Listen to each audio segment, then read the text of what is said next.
일단 2명 정도 생각을 했는데 황병영 선수랑 김윤중 선수. 마음에 안 드는 게 저기에 있어서는 안 될 놈이 지금 한 명 앉아 있어가지고 저를 여러분들이 안 뽑아주시면은 기석이랑 좀 한번 하고 싶은데 첫 번째 지명. 참돌을 보여줘야 됩니다. 아 이걸 왜 고민해요? 자 우선 한 명 보내는데 김윤중 선수 성공을 했고요. 이제 C그룹의 유영진 선수. 근데 김윤중 선수가 참 바보 같은 게 어. 저한테 계속 뽑지 말라 했어요. 저는 김윤중과 황병영을 고민하고 있단 말이에요. 근데 자기가 저렇게 해버리면 저는 뽑을 사람이 없어요. 비상. 시즌 확정인 것 같아. 우리 유영진 시드자님께 한 말씀 드리자면 죄송하지만 저는 16명 중에 제일 잃을 게 없는 사람입니다. 만약에 저를 뽑으신다면 이재우 장희철을 데려올 수도 있어요. 지금 오는 거 아닙니까? C그룹이면요. 둘 다 올 수도 있습니다. 와와와와. 와우. 와. 근데 저는 이재우도 이겨보고 장윤수도 이겨봤어서 오. 그렇게 하고 싶으면 하세요. 아니 지금 확정. 아니 확정. 아니 지금. 스스로의 함정에 빠진 게 아닐까. 조기성 만나기 바로 1m 전에. 예, 조기성을 옆에 두고. 바로 옆. 김윤중 제외하고는요. 전부 다 테란이 뽑혔어요 지금. 센 사람밖에 안 남아가지고 누굴 뽑아야 될지 지금. 혹시 오고 싶으신 분 있나요? 저는 절친이거든요. 어. 한번 같은 조 가고 싶어요 그냥. 절친이어서 좀 멋진 대결 한번 해보고 싶다는 이야기. 김태균 선수는. 저도 뭐 가고 싶긴 한데 어. 알아서 이제 점신이 저도 가고 싶어요. 지금 조일장도 웃고 있어요. 너무 가고 싶어요. 네. 아. 모두기에 내 한마디에 많은 이야기가 들어있습니다. 역사상 이렇게 모든 러브콜을 받은 선수가 이건 저보다도 유영진이 약해서 그런 게 아니에요. 아, 선수들 대기를 하고 있습니다. 과연 누가 행운의 주인공은 도지로. 절친 맞나 본데요. 제가 좀 좋아하는 스타일인데 도맨이 좀 정정당당하게 한번 하고 싶어서 일단은 여기는 그냥 뭐 아무나 운 좋은 사람 올라가기로 하고 좋은 것 같아요. 이제 C조와 D조의 운명이 결정이 될 시간이 됐습니다. 이재호 선수가 그룹 D로 가면요 4테란이 만들어집니다. 저는 D조를 가고 싶습니다. D조에 만약에 테란 가가지고 테란 4명 되면은 관중분들 한 명도 안 올 수도 있어요 진짜. 오. 4테란은 무조건 막아야 돼요.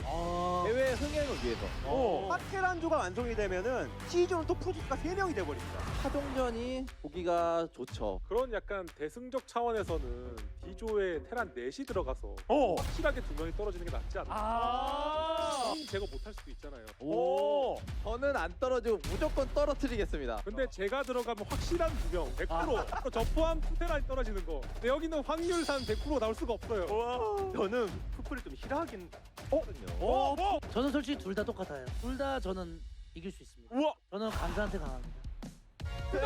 둘다 붙여줘. 와. 이재호. 그나마 상성빨로 이겨보고 싶어서. 너무 아쉽습니다. D조 갔으면 정말 답답하네요.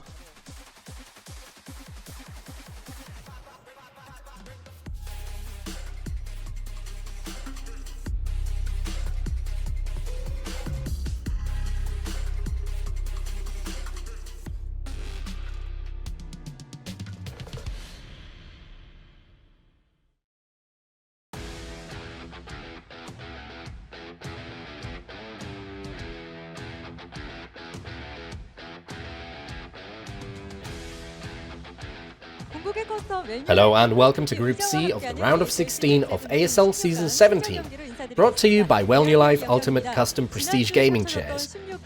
Last week, Sulky, Bisu, Hero and Mini made it through Groups A and B and advanced on to the round of 8, making it 2 Zerg and 2 Protoss players in the quarterfinals so far.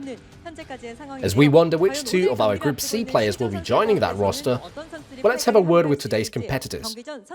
Hello. Let's start with Rush. In the group nomination, you were looking to pick Barracks, but with him going to Group A instead, he opted to pick Shuttle, with Group C ultimately having no Zerg in it. How satisfied are you with this group? I'm okay with not having to practice all 3 matchups, seeing how there's no Zerg here. Nonetheless, the players here are quite strong, and I'm rather concerned. In contrast to the concerned Rush, Shuttle has shown quite a bit of confidence. You said you would be 100% making it through Group D had you gone there, but looking at this lineup, you were likewise saying it is doable. You seem quite confident you'll advance to the round of 8 in stark contrast to the somewhat anxious Rush who's a seeded player. No, I think it finally hit me. I thought about it again and I think I was misguided. You know, Rush, The Rush I knew shouldn't be doing as well as he is, but he's been killing it recently. He's doing so well. It's a bit contrarian. Oh, Rush has been performing not the way you expect him to. That's right. And what do you think of your own form? So again, I've practiced off of stream all day yesterday for 5 hours. Oh my, that's right. You really practiced all day? I worked proper hard, which is why I'm confident today. Well, I can't wait. Let's now turn to Best. Hi. 네, 안녕하세요. In the group nomination, you were not particularly keen on picking Light, but you did end up selecting him. I've heard you've been practicing your heart out. How did preparation go? 일단은 I've been losing a lot in practice. Things don't look easy, 좀 쉽지 않아 보이긴 하는데 그래도 but I have beaten Light in the ASL quite a bunch, so I have some faith. Best seems to believe in the head-to-head. Let's have a word with Light as well in that case. You were the last person to join Group C, though at the time you emphasized you wanted to go to Group D. Well, in the end, you're competing here in Group C. How are you feeling ahead of the games? Rush has been on a roll recently, so I focused on versus Terran during practice. It was difficult. I don't think today is going to be easy, so I really prepared a lot. Light, who is on a roll himself, is praising Rush's recent form. Let's take a look at the discussion points we have here for Group C today. Starting with Rush. Looking at your head-to-heads in Group C, there's something particularly surprising about them in that in your most recent games against all three, you came out victorious. To be precise, you beat Shuttle in Season 13 in the round of 16 with a 2-1, beat Best in Season 14 in the round of 16 with a 2-1, and Light in Season 14 in the round of 8 with a 3-2. So all three series went the distance with you coming out on top. And just as has been mentioned by many, your online win rate recently is over 60%. Which makes me think you saying you're worried is nothing but a smokescreen. Because looking at the statistics, you have no reason to be worried. Well, I have been winning, but I think it was more down to me being lucky and my opponents not so much. That's how I felt. I don't think I'm out in the clear yet. And today, likewise, luck will have to be involved. What I'm getting from this is that Rush is trying his hardest to hide his confidence. We'll have to wait and see what happens in the games. Let's talk to Shuttle. After Season 13, this is your first time in 4 seasons making it into the round of 16. Before the round of 24, you said you had practiced in secret, and indeed the results seem to be consistent with that. And you just said you also spent all day yesterday practicing off of stream. One can't help but feel expectant of something today. Did you prepare well? Oh yeah. I feel if I play for 1 or 2 days, I'm like the pinnacle of Protoss. I practiced a lot in my head. I ran simulations in my head, 30 games in my mind. You ran a simulation in your head for 30 games. Yes, I kept going up against Rush. And what was your win rate in the simulation? A down-to-earth 40%, I would say. It's not that low, so I'm quite confident.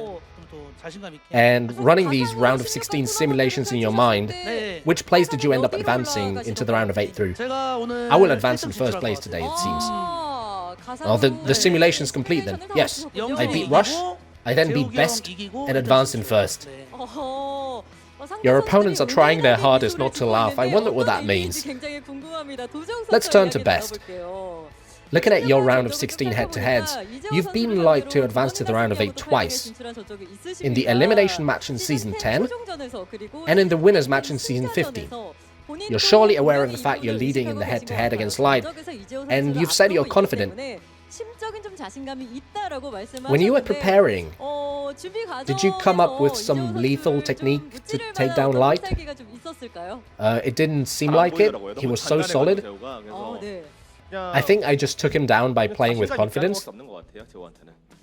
Looks like Best is betting on confidence to help him take down Light. Let's have a word with him too then. I looked at your head-to-heads in Group C as well, and it's an interesting record because you lost to all of them in your most recent games. It's been a while since Season 5, but that's when you lost to Shuttle in the round of 24, against Rush you lost in the round of 8 of Season 14, and to Best in the round of 16 of Season 15. Considering your form was so on point, you were the champion in Season 13 at one point, you having lost to the other Group C players seems like an off chance. How conscious of that are you? Yeah, I've been aware of those head-to-heads for a while, and back then, well, it hadn't been that long since I had started doing well, so I'm behind head-to-head, and I'll try my best to reverse things. The previous record and the performance Light is bringing nowadays are quite different. It's likely the other players are bearing that in mind too. Let's close things out with some final remarks from our Group C players. Rush?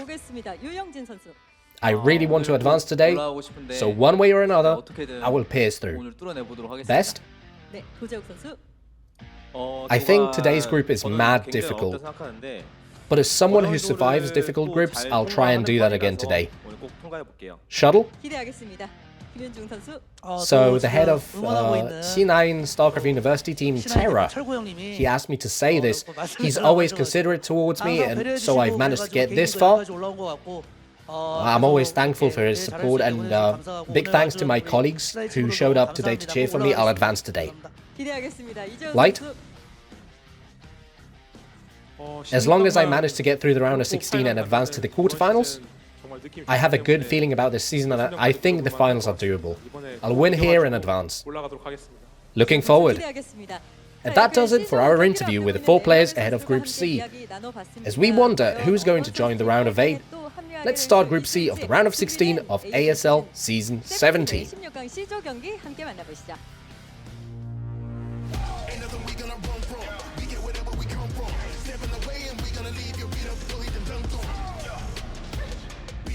What's going on, everybody? This is Group C in the round of 16 of this season, Season 17 of the ASL. And what a special group we've got here today, Tastosis. What I would call PvT paradise. Yes. We're going to get to do a real deep dive today. Yeah, this is going to be a fantastic day if you are a Terran versus Protoss fan or vice versa. And some of the very best players in this matchup. I wouldn't put Shuttle in that category. I think he's solid PvT, but I've never seen anyone throw armies as hard as him at the pro level. It's actually insane how crazy he throws away his armies. But Best is unbelievably strong PvT, and we have the best 2 TVP players in the world in Rush and Light. So I'm super stoked. I actually just got my notebook out and put it next to me, Tasteless, to take some notes while I'm watching. It's going to be a lot of fun. Every once in a while, we get a situation where with the right players, we can really explore the way a specific matchup is working. I think for Tastosis and me both, the fact that we've got the Terran perspective and the Protoss perspective is fun as well. But these are some really exciting players. I'm most interested in seeing how Best is going to perform today. He's a guy kind of like Sulky before, where we were saying this guy should actually come out and win an ASL, but it hasn't happened yet. Yeah, Best is in that small group of players. I think Best, Hero, and Snow right now are the ones where you're like, come on, these guys aren't ASL champions, really, with how good they've played for how long. But that being said, Tasteless, this is the only group I am predicting Terrans to get out of, and I actually think both of them are going to be getting out. So far, you can see we had great Zerg and Protoss players coming out of Group A and Group B. But when you look overall here, and here's the thing, too. Like, Group D, Sharp and Mind are basically my favorite 2 Terrans, but I don't think they're going to get out of there. I think today it's up to Light and Rush to represent Terran in the round of 8. I think you're probably right. If I had to bet on 2 players to get out, and you know, the safest, most conservative bet, I would be picking the Terrans. Rush and Light are, in my view, the scariest Terrans we have in ASL right now, especially with Flash currently out of the picture. Yeah. Best, if he gets out, I don't think we're going to be that surprised. No. It just kind of depends on what version of Best we're going to see here today. Who knows? He might get out first. Yeah, it's Shuttle, definitely possible, yeah. I think it's completely fair to say Shuttle probably not going to be the player advancing. If that happened, that would probably be the big upset of this entire Group C. That would be a gigantic shock if Shuttle makes it forward. You know, he was kind of being teased a lot during the group selection. You know, he's always in ASL, but he's like a round of 24 guy and just barely scrapes in a round of 16. You know, he's kind of like a Protoss Mong or something, where it's like he's definitely good. He's definitely very good. But as you get higher in StarCraft, it's almost like the levels get further apart, if that makes sense, which to me in my brain it doesn't. But when you get some of these people, like everyone was in agreement, Light and Snow are the strongest players, right? And how could they be that much better than someone like Shuttle? Well, they are, and I think you're going to see that here tonight. Of course, Rush is our hyper-modern Terran player. Much newer than Light, and I think he's got a lot of very cool, very interesting approaches. He's been extremely consistent in ASLs, always getting very deep, always capable of beating pretty much any player out there. And I mean, look, he's honestly probably my favorite Terran to cast out of all the Terrans that we have here in this season. He's just a really smart guy, seems to have a good handle on the matchup. He's going to be going up against Shuttle. Now, if you watch the very early seasons of ASL, Shuttle didn't he win ASL Season 1, actually? He did. Yes, that's correct. He did. He did, right? Over Okay. Sharp in the finals. That's right. That's right. So, Shuttle was a huge StarCraft 1 streamer during StarCraft 2's lifespan. And he never went away. And when the competitive StarCraft tournaments came back, namely ASL, look, he managed to win. It was kind of a wild experience for Tastosis and me. This wasn't a player we were used to casting. It did remind everybody that the scene has changed. But now that competitive StarCraft 1 is back and stronger than ever, the competition's pretty fierce. Yeah. I think Shuttle could beat any of these players in 1 or 2 games, so don't count him out, but I do think he's in a different category of player, especially compared to somebody like Rush. I definitely agree with you. I definitely agree. A strong player, and it is best of 1 for the first match. Everything else will be best of 3. So let's just see how this one goes down.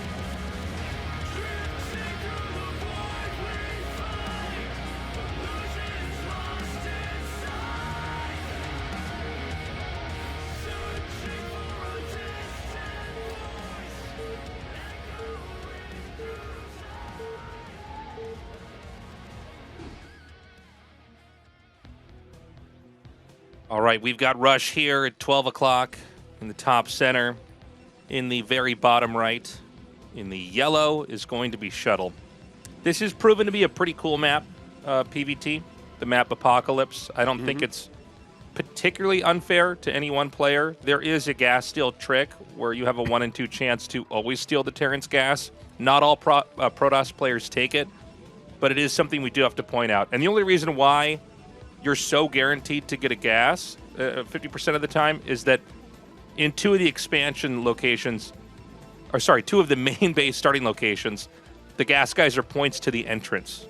And that's really important because that means you can get in there, steal the gas before they can take their own refinery. Yeah. Yeah, if you send it at the right time, it's definitely a very powerful rush, but I don't know that Shuttle is going to end up doing that.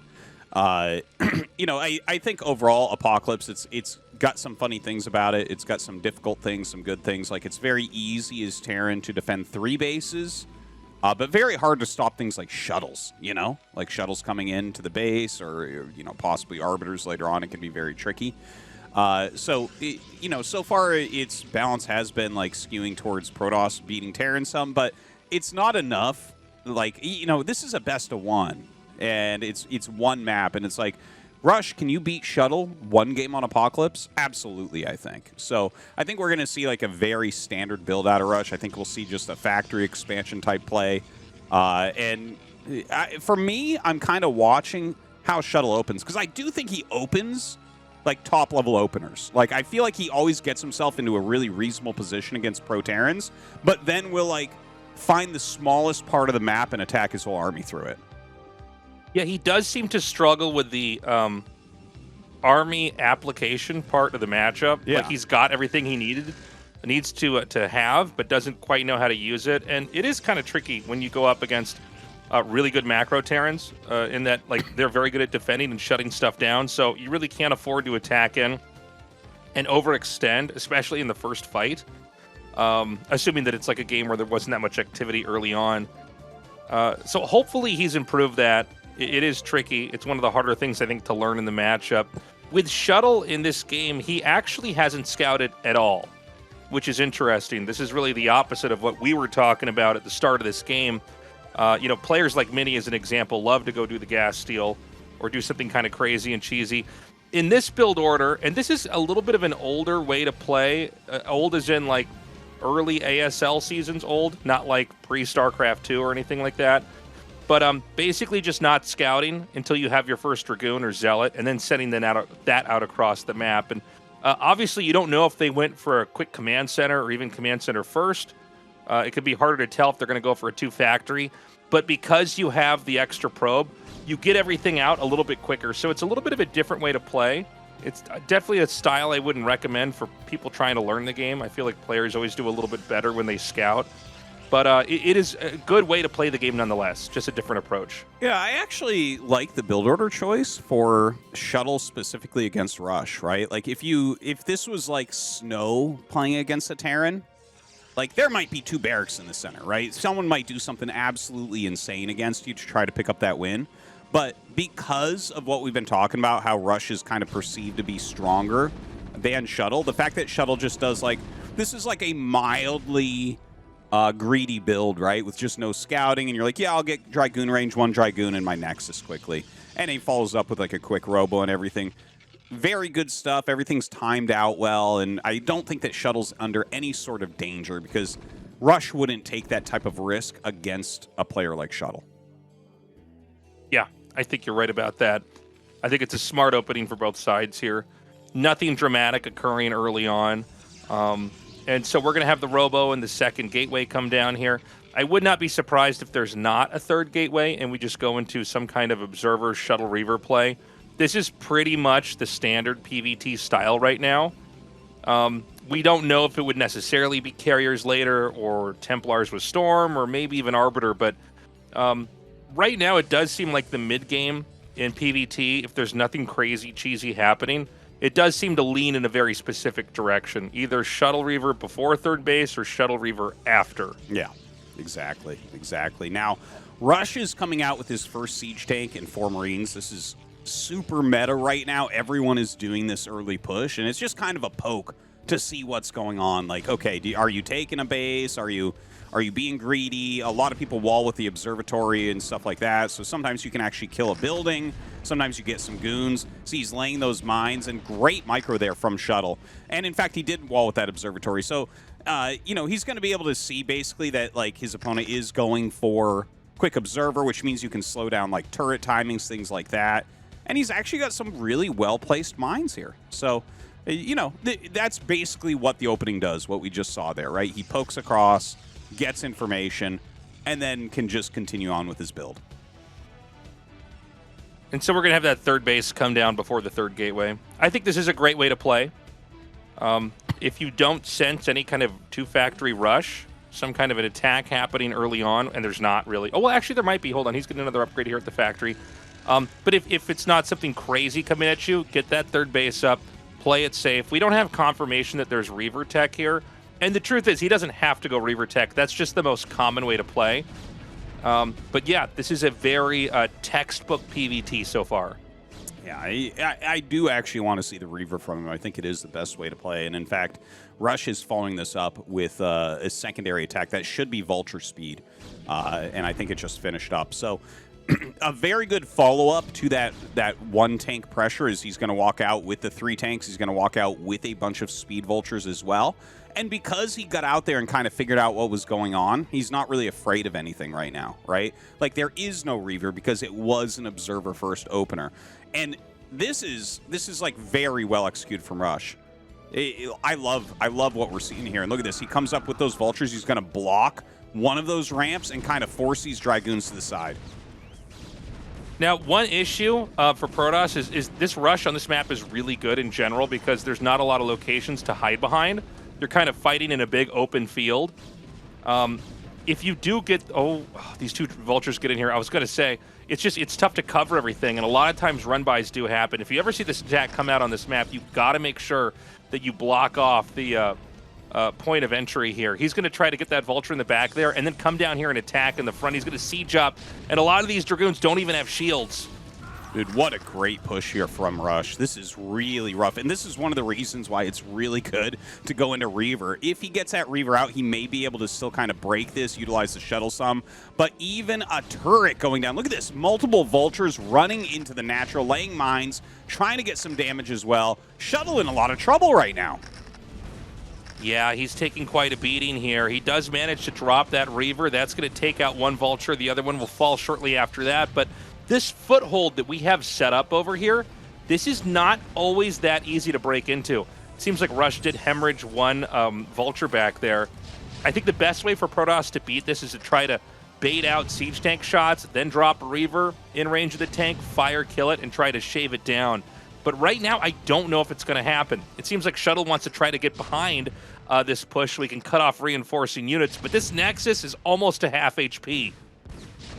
Man, he is going to get that Nexus no matter what. You can just target it and lose your tanks at this point, and it will still be worth it. But he's going to kill it without any real counterplay there from Shuttle. And look at this. He's at home setting up his defense. He has multiple missile turrets up, laying mines as well. Shuttle going to try to clear this first, which is definitely, I think, the right choice. But is it too little too late? I mean, this should be losing here for Protoss if the Terran just plays correctly.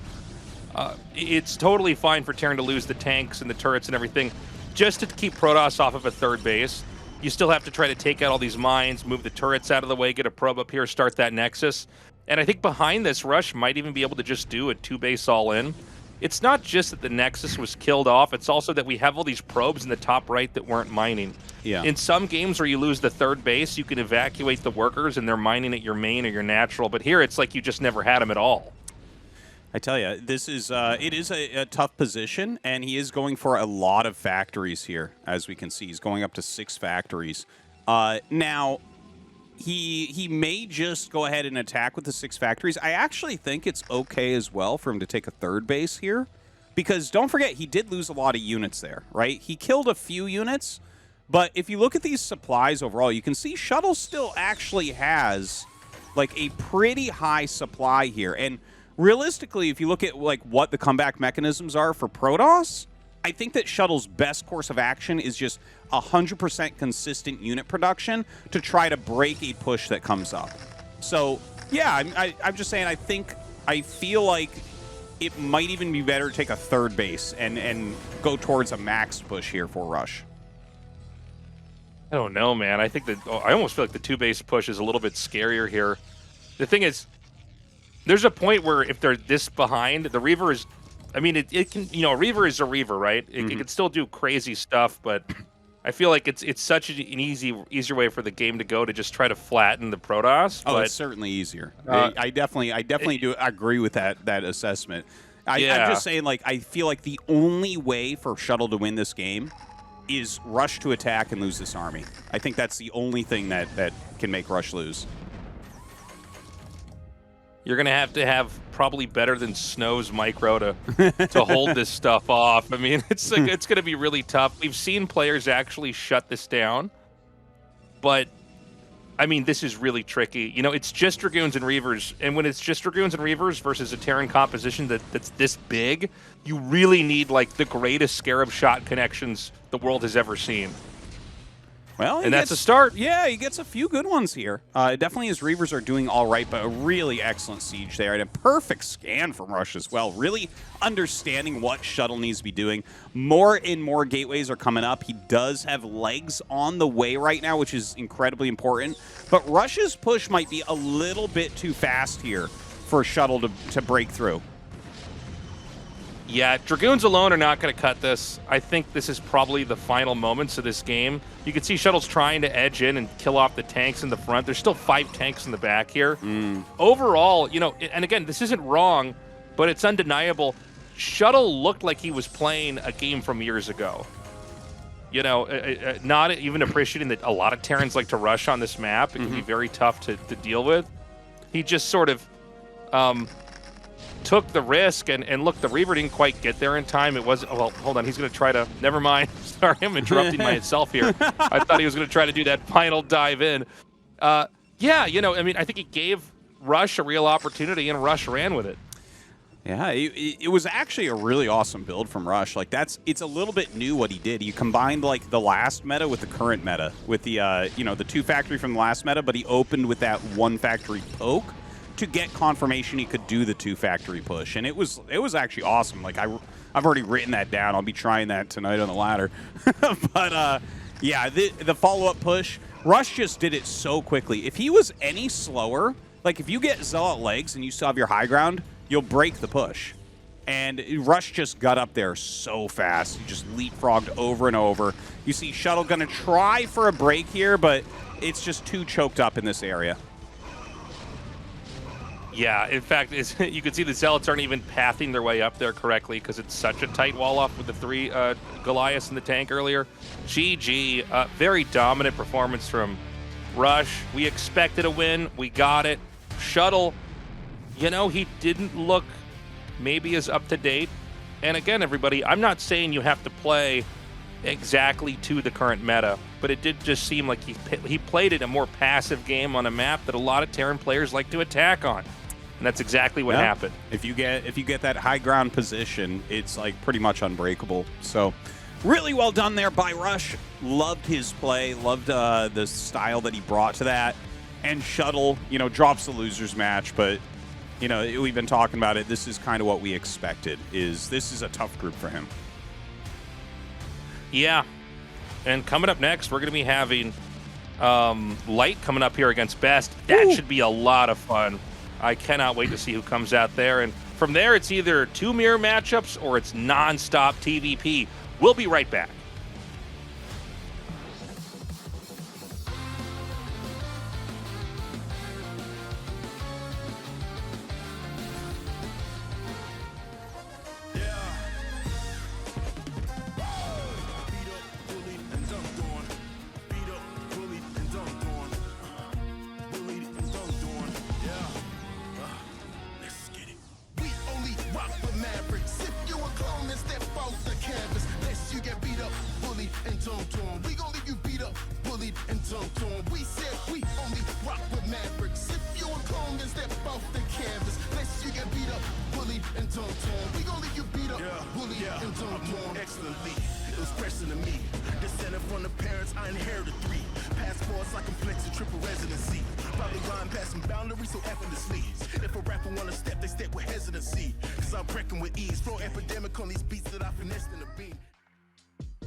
불 좀 켜줄래? 내 의자 좀 보게.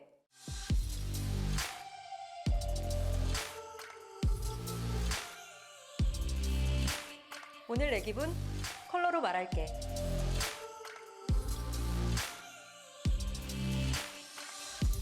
이 의자, 내 아름다움이 다 담아질까?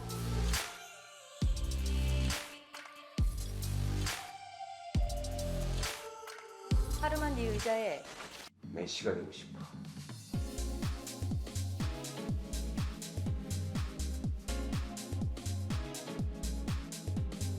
알고 싶어.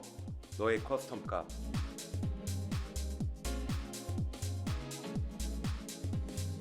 만들어봐. 네 의자에 꿀려서.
Welcome back, everybody.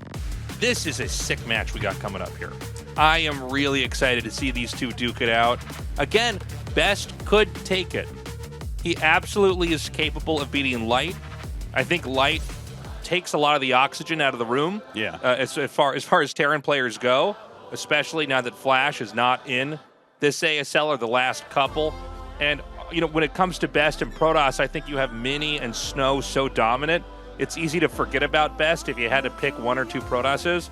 But I will say, he is very solid, very strong, and I do think we are eventually going to see this guy win an ASL. Yeah, I think that he's probably the second best Protoss versus Terran player out there. He's always been super, super strong in this matchup. And honestly, like, I like to watch him against the top Terrans more than anyone else, because Snow is like, you don't learn anything from watching Snow other than what's possible if you're Snow. Whereas with Best, it's like, okay, this is the best version of how people actually play Protoss, you know? So for me, I could watch Best vs. Light all day long. Oh, yeah.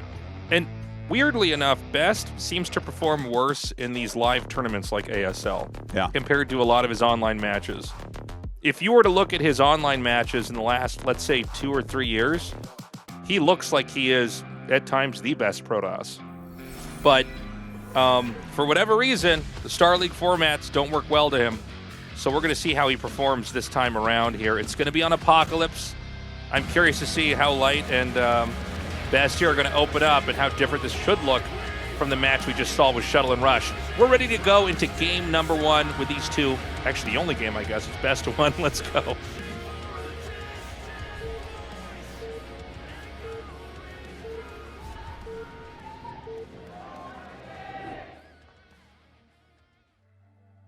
Okay, both players sharing the bottom here.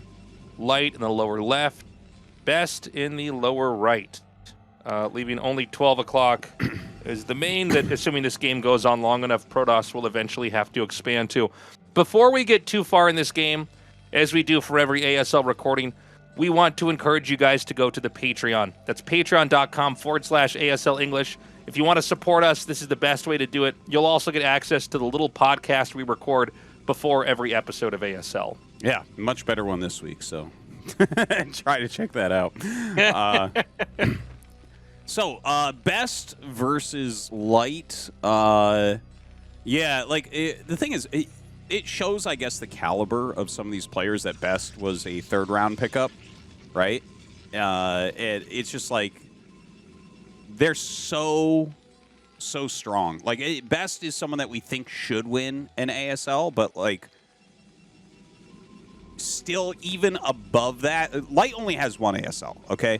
And I've been saying for a long time, I feel like Light is the best player in the world. And some people are like, you're crazy, Royal won, JYJ won the ASL. But it's like, you know, the group selection, which Ziggy did a great job translating, like, everyone is just talking about Light and Snow and how scary they are. And they know they're going to groups C and D because no one's crazy enough to pick them because you can't beat them. They're just too strong. But, you know, I feel like Best... Yeah, tell me if you agree with this, okay? I'm trying to get this idea out there that, like, Best should win an ASL. He's unbelievably good. I have nothing but respect for the guy. But there is like a difference between Best and Light. There's like an inevitability of Light playing against you that you are going to be killed, whereas Best is like, oh my god, he's really good at everything. But there's not that same level of inevitability of like, he won't make mistakes, he'll macro perfect, and he'll kill you. Well, the issue is Best occasionally makes very bad decisions. He also occasionally makes the smartest decisions. Yeah. He seems to know how to throw Dark Archons in at least two of the three matchups. I don't think Dark Archons really have a place in PvT unless the game gets like really weird. So, but he is able to make some really smart calls. He's also probably the best at like executions on Terran. Like I've seen him take maxed out armies and break positions. I feel like nobody else can. I've seen him do it through small ramps. Yeah.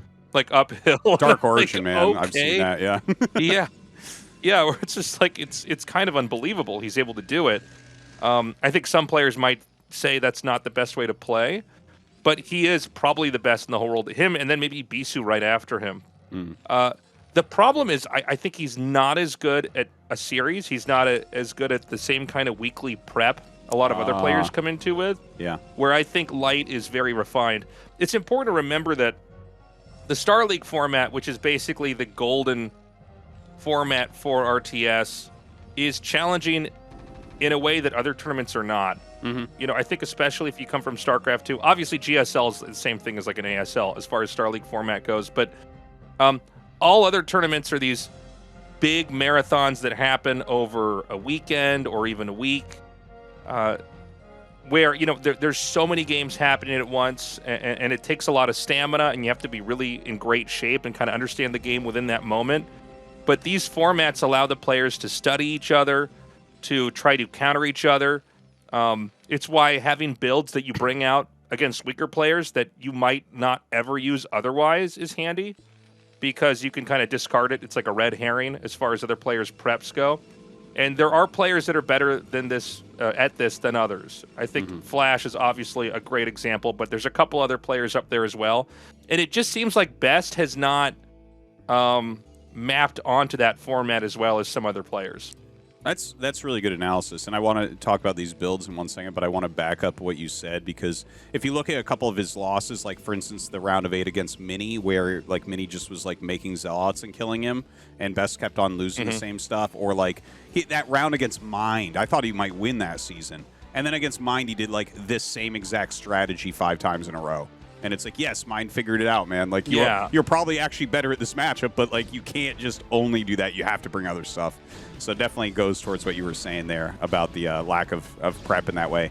But taking a quick look here, just to summarize, right? This was a gasless expansion from Light, of the fastest expansion you can get that's still somewhat safe. And Best just did a very normal expand. He's putting on a little bit of ranged Dragoon pressure. We'll probably see quick siege mode. But, you know, there's a possibility Light tries to pull off like a 2-fact or something. And, well, obviously he's gone for 2-facts because you always do with this build. But we'll see if he goes for the siege, which is slower or not. It bugged. What? Can he kill it? Okay, he does kill it. That the 4th Dragoon catching the SCV is really big. Yeah. Because you want to go in there and scout for the DT rush that Protoss might do. A lot of games are won with the one player not, you know, the Terran is an example, not really respecting the possibility of DTs and winning outright in this kind of build. But he didn't get in there, so he doesn't know. So this should force Light to play super defensive or otherwise super risky. Actually, that's interesting. Because yeah, everyone tries that. But do you have to get a second gas with that to go 4 ranged goons and still do DT? Because he saw that there was no natural gas, but he's still making the turret, so I think he. No, I think he probably don't. I don't think you do. Okay. I don't think you do, actually. Oh man, almost gets that tank. I mean, because you can stop at 4 Dragoons. Because otherwise, you know, I mean, you don't need a second gas to get observers, right? Yeah. In a robo. He didn't do that, by the way, guys. We know he's going Reaver. We're not confused, but from the Terran's perspective, you don't know. So he is going to go for that Reaver. Remember that this is a different approach than what Shuttle had, because Shuttle got his Reaver after the 3rd base. Best is getting his before. So the same, not exactly the same, but a similar push. The Terran build orders were different in game 1 and 2, but that push is going to come out, and a Reaver can basically judo flip these kind of pushes if you execute correctly. Mm-hmm. Dragoons, observers with shuttle. I'm sorry, actually, there is no observer, is there? It's just shuttle first in Reaver. Yeah, I think you're right that it is Reaver first into observer, and he has that Reaver on top of the ramp. Yeah, so this is tricky. You got to be really careful going up against this Terran because of moments exactly like that. That was a free kill onto that unit. Terran's going to push up here anyways. I'm getting a little bit scared here for Light. Yeah, the Reaver's going to come here from a pretty good side. The Zealot, gets the mine, detonates it. Dude, I'm surprised he's doing this. Why is he doing this? He saw the Reaver. Like, when you see the Reaver's sitting up there. He's in a defensive arc on high ground. Like, why are we doing this? I really don't know. Now, he tries to slip a couple vultures by, but Best is going to catch that, and now we're going to lose 3 tanks for Light. Like, Best definitely... The thing is, if you get away with gasless expansion, that's already very good for Terran, and you should be pretty happy. And he tries to put on this very standard pressure that we see, like, everyone do, basically. But I really don't understand. When you lose that first vulture to the Scarab, just turn around. You're not gonna get damage. Unless they bring the shuttle across the map, you know, there's nothing to be done. This is already looking really bad for Terran. When you see the tanks picked off, and then it's vultures kind of ping-ponging off of Dragoons and Pylons and their other defenses, you know that the Terran's in trouble. And I'm on the same page as you, Artosis. I don't really get why, after seeing the Reaver, Light committed. Because when you see the Reaver, usually you should back up and start to play a tighter game. If the Reaver's there that fast, the third Nexus is later. Yeah. There's nothing you can get out quickly without giving something else up in this situation. So it's always better to try to back up. Well said. Well said. The you know, the one thing you can do, and like definitely can work, is if you just pull your push back because they don't have an observer. If you just pull your push, like in that case, to the left a little bit, and you just watch for the shuttle to leave. Because if the shuttle goes to counter-harass, you can suddenly attack and you kill all the goons super fast. But he just attacked up. Even though he saw the Reaver was still there, it was pretty obvious that Best was staying in the defensive stance. So, yeah, I like the position right now for Best. Much more than for Light. It's not unwinnable. It's still playable. He's getting a third base. But look at this. Best is killing it, man. Throws up his 4th Nexus. He has the Citadel on the way. And I want to see if he's going to go Arbiter or if he's going to go into Storm Drops. Because he's very good at both. Yeah, and I think both could be totally fine here. I think the 4th base is the right call, especially when you dominate, you know, the tanks and the vultures like that. It's really hard for Terran to ever get up there. Light is taking a 3rd base. I think he literally has no other choice but to do that. I think if he were to go back and make, like, nothing but factories and try to win like Rush did, he would have totally played into Best's hands since Best is so ahead.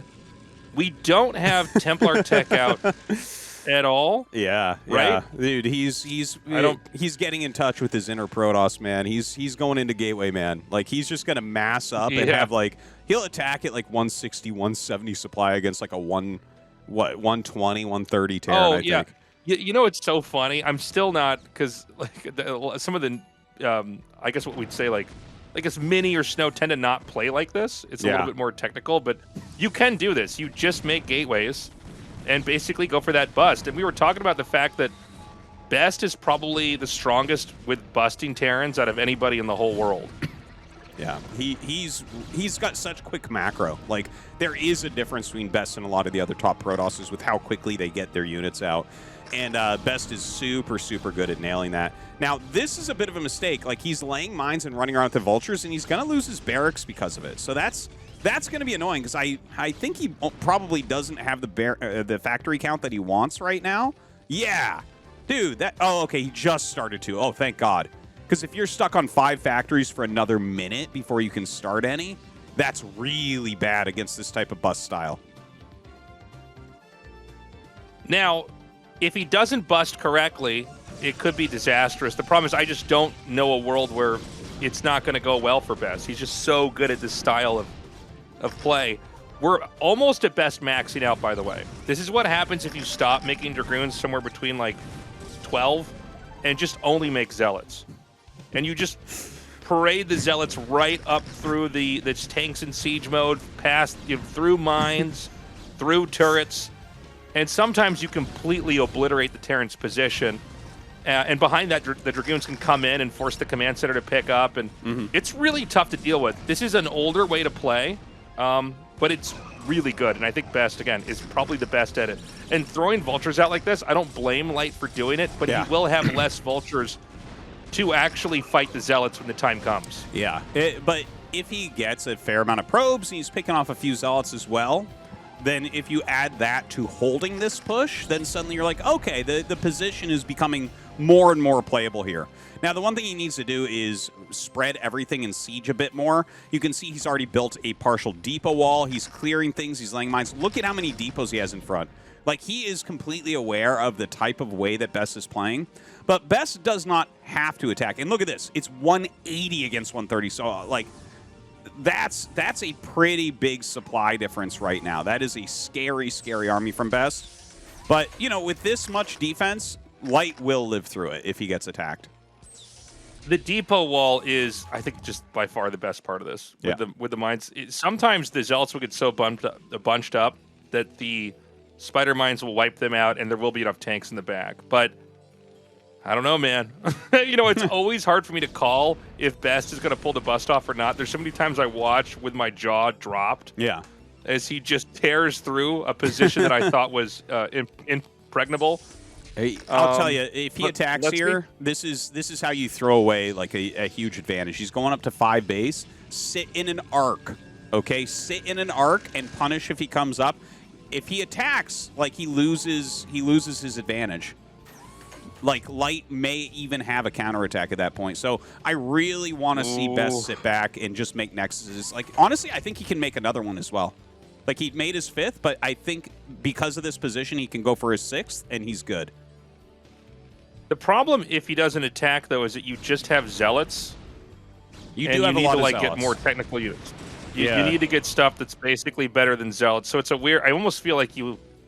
I don't know. I mean, he has the answer.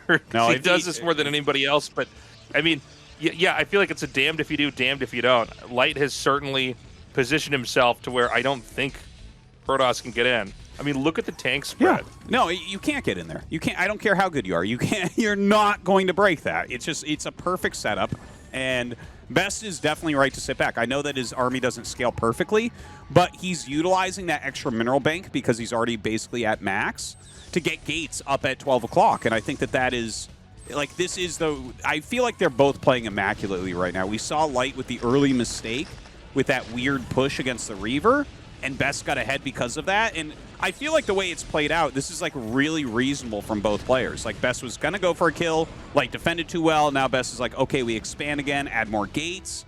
And it's going to be about, oh man, beautiful sniping. It's going to be about kind of refilling that army and whittling down Light's army as Light moves forward, because Light is going to have an incredible maxed army here with a lot of siege tanks. Light looking pretty fearsome here.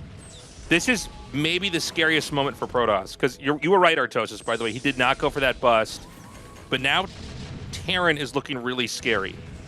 Sometimes you want to rely on counterattacks here, but Light knows that, so he's just slowly creeping out like a big trapdoor spider.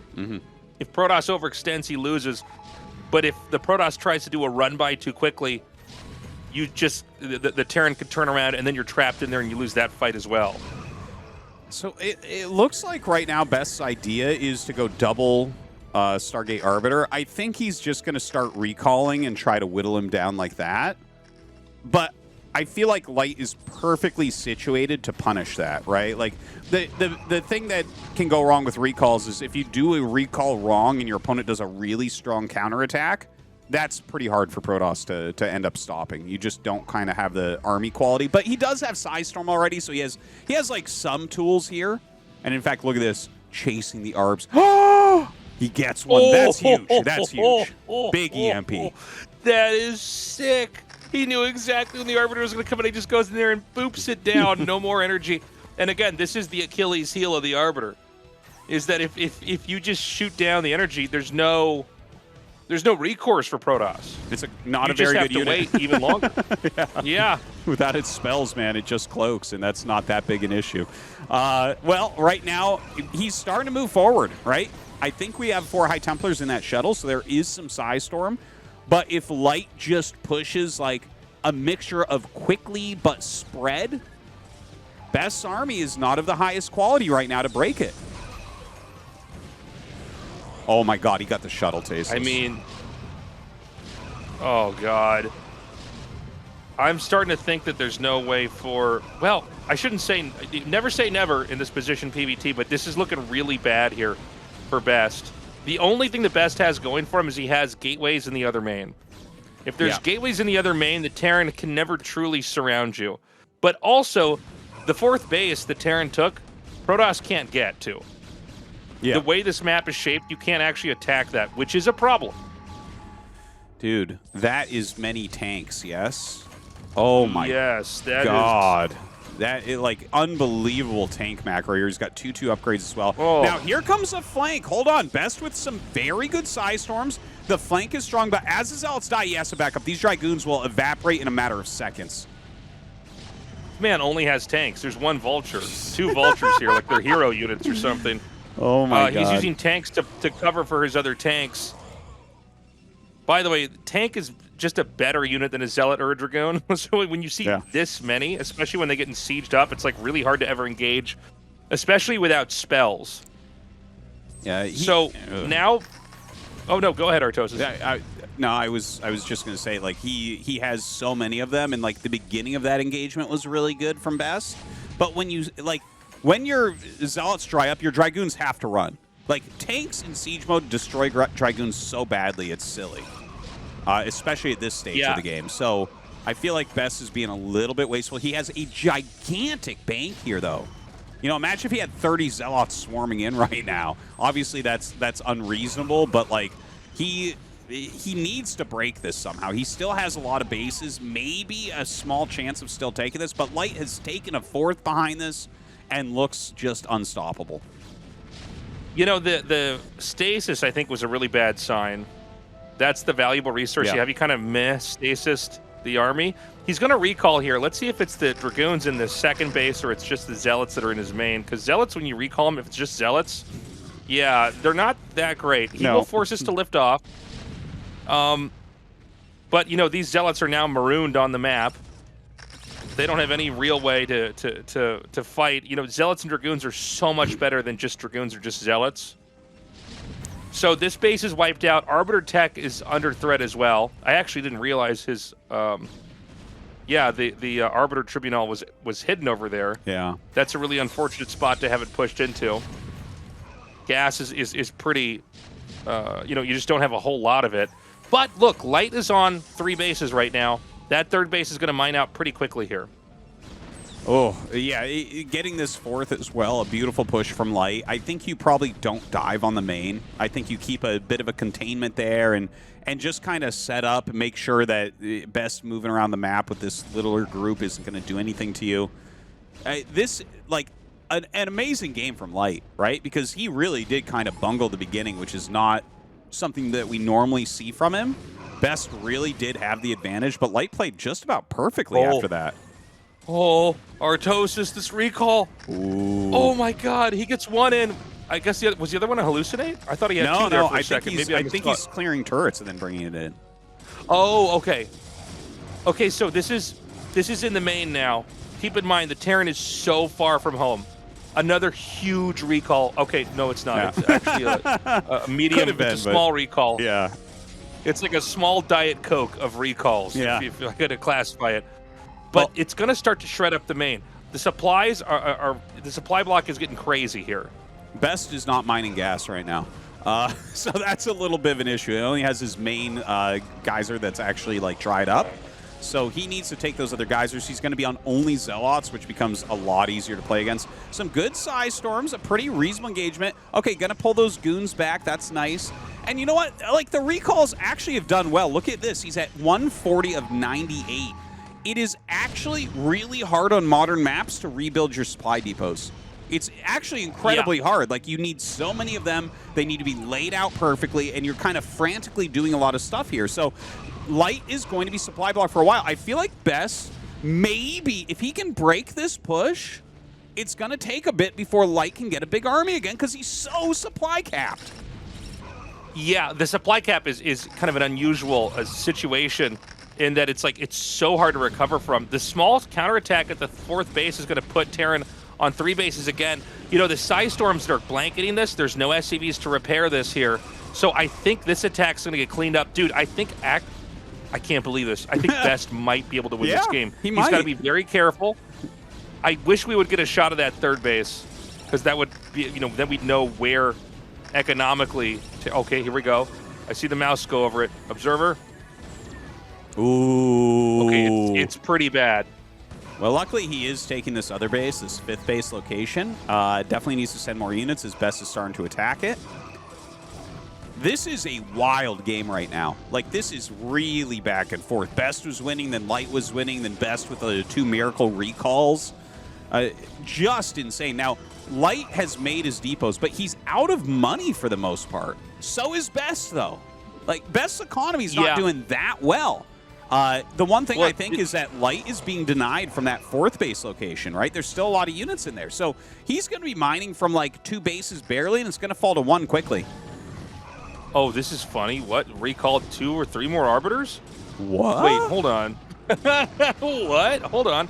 Dude, was the scanner remade in the main? I think it was. This is working really well. Like, he's actually recalled just enough and brought in some reinforcements. He's reducing a lot of tanks. Like, that was actually a really good stasis, but it looks like the micro of Light is very strong. Oh, God, more Zealots come out. Dude, this is what happens when you're out mining gas. It's just, he's Zealot, man. That's all he's doing. Well, you know, when those depots are already made, that's a lot of minerals that could have been vultures. So suddenly the Zealots are looking a lot stronger here. Oh my God. You know, that's why usually when the game is getting this tight, you see a lot more vultures in use, but in this case it was just tanks. Yeah. The 4th base that was over in the bottom right's gone, but now Protoss can push into here. I think he still has like 2 or 3 more stasises as well. Yeah. We're seeing mass Arbiter fight turret. It's kind of funny. Well, that base is almost mined out, so Light has nothing left. Dude, Best is going to win this. Best is going to win this game. What a game, too. This is crazy to me. Yeah, he's going to win this. It was that massive 70 supply depot kill. Like, he got him down so low in supply. All the mineral bank of Light went back into making depots. And now look at him. He's sitting here playing against someone who literally isn't mining gas. And GG, Best takes it and goes to the winner's match. A very tilted Light here. It seemed like he had it. I don't think he respected the threat of the Arbiter recall. Yeah. I think especially once he got that first EMP off the Arbiter and he pushed into the top right, you need to actually go back and like keep a vessel just to catch the recall. You need to EMP that one Arbiter. You know, the depot destruction there, he got him down to, I think it was like 110 supply worth of depots, where Terran was at 200. And yeah, as you were saying, Tastosis, there's not a lot of places to remake the depots on, especially this map, but also that's a ton of minerals. It is a ton of minerals. You're going to spend literally, you know, whatever that is, like 1,000 minerals to remake that, just so you can start to make units again. Yeah, he needed like 14 depots or something. He got down to a low of 90 supply cap. So that it took his entire bank, as you mentioned. Like, he couldn't really afford the vultures at that point. And then this move, this was like beautifully done. If he hadn't had those 2 stasises plus the recall plus the flank of units, and then the other flank units that comes right here, all this put together ended the rest of the army of Light, and Light couldn't do anything from there. What a crazy set of comebacks from both sides. Just what a cool game that was. It was really cool to see the chain stasis set up there. That's really tricky. You have to figure out exactly what to stasis and when you want to stop stasising, because you don't want to stasis everything, then you can't kill stuff. So you have to really break that apart. And Light was faced with a tough spot. I think Light probably should have hyper-committed to just 1 4th base instead of 2. It seemed like he was trying to have his cake and eat it. It was almost like a win more move. Like, you just need 1 more base. Stabilize, get some vultures. Or up at that instead of trying to attack top left, what if he just sends his units to defend, right? Like, that's the type of mindset you have to have. How can I lose, not how do I win quicker? All right, that does it there. We're going to jump to a quick commercial break. When we come back, Best versus Rush.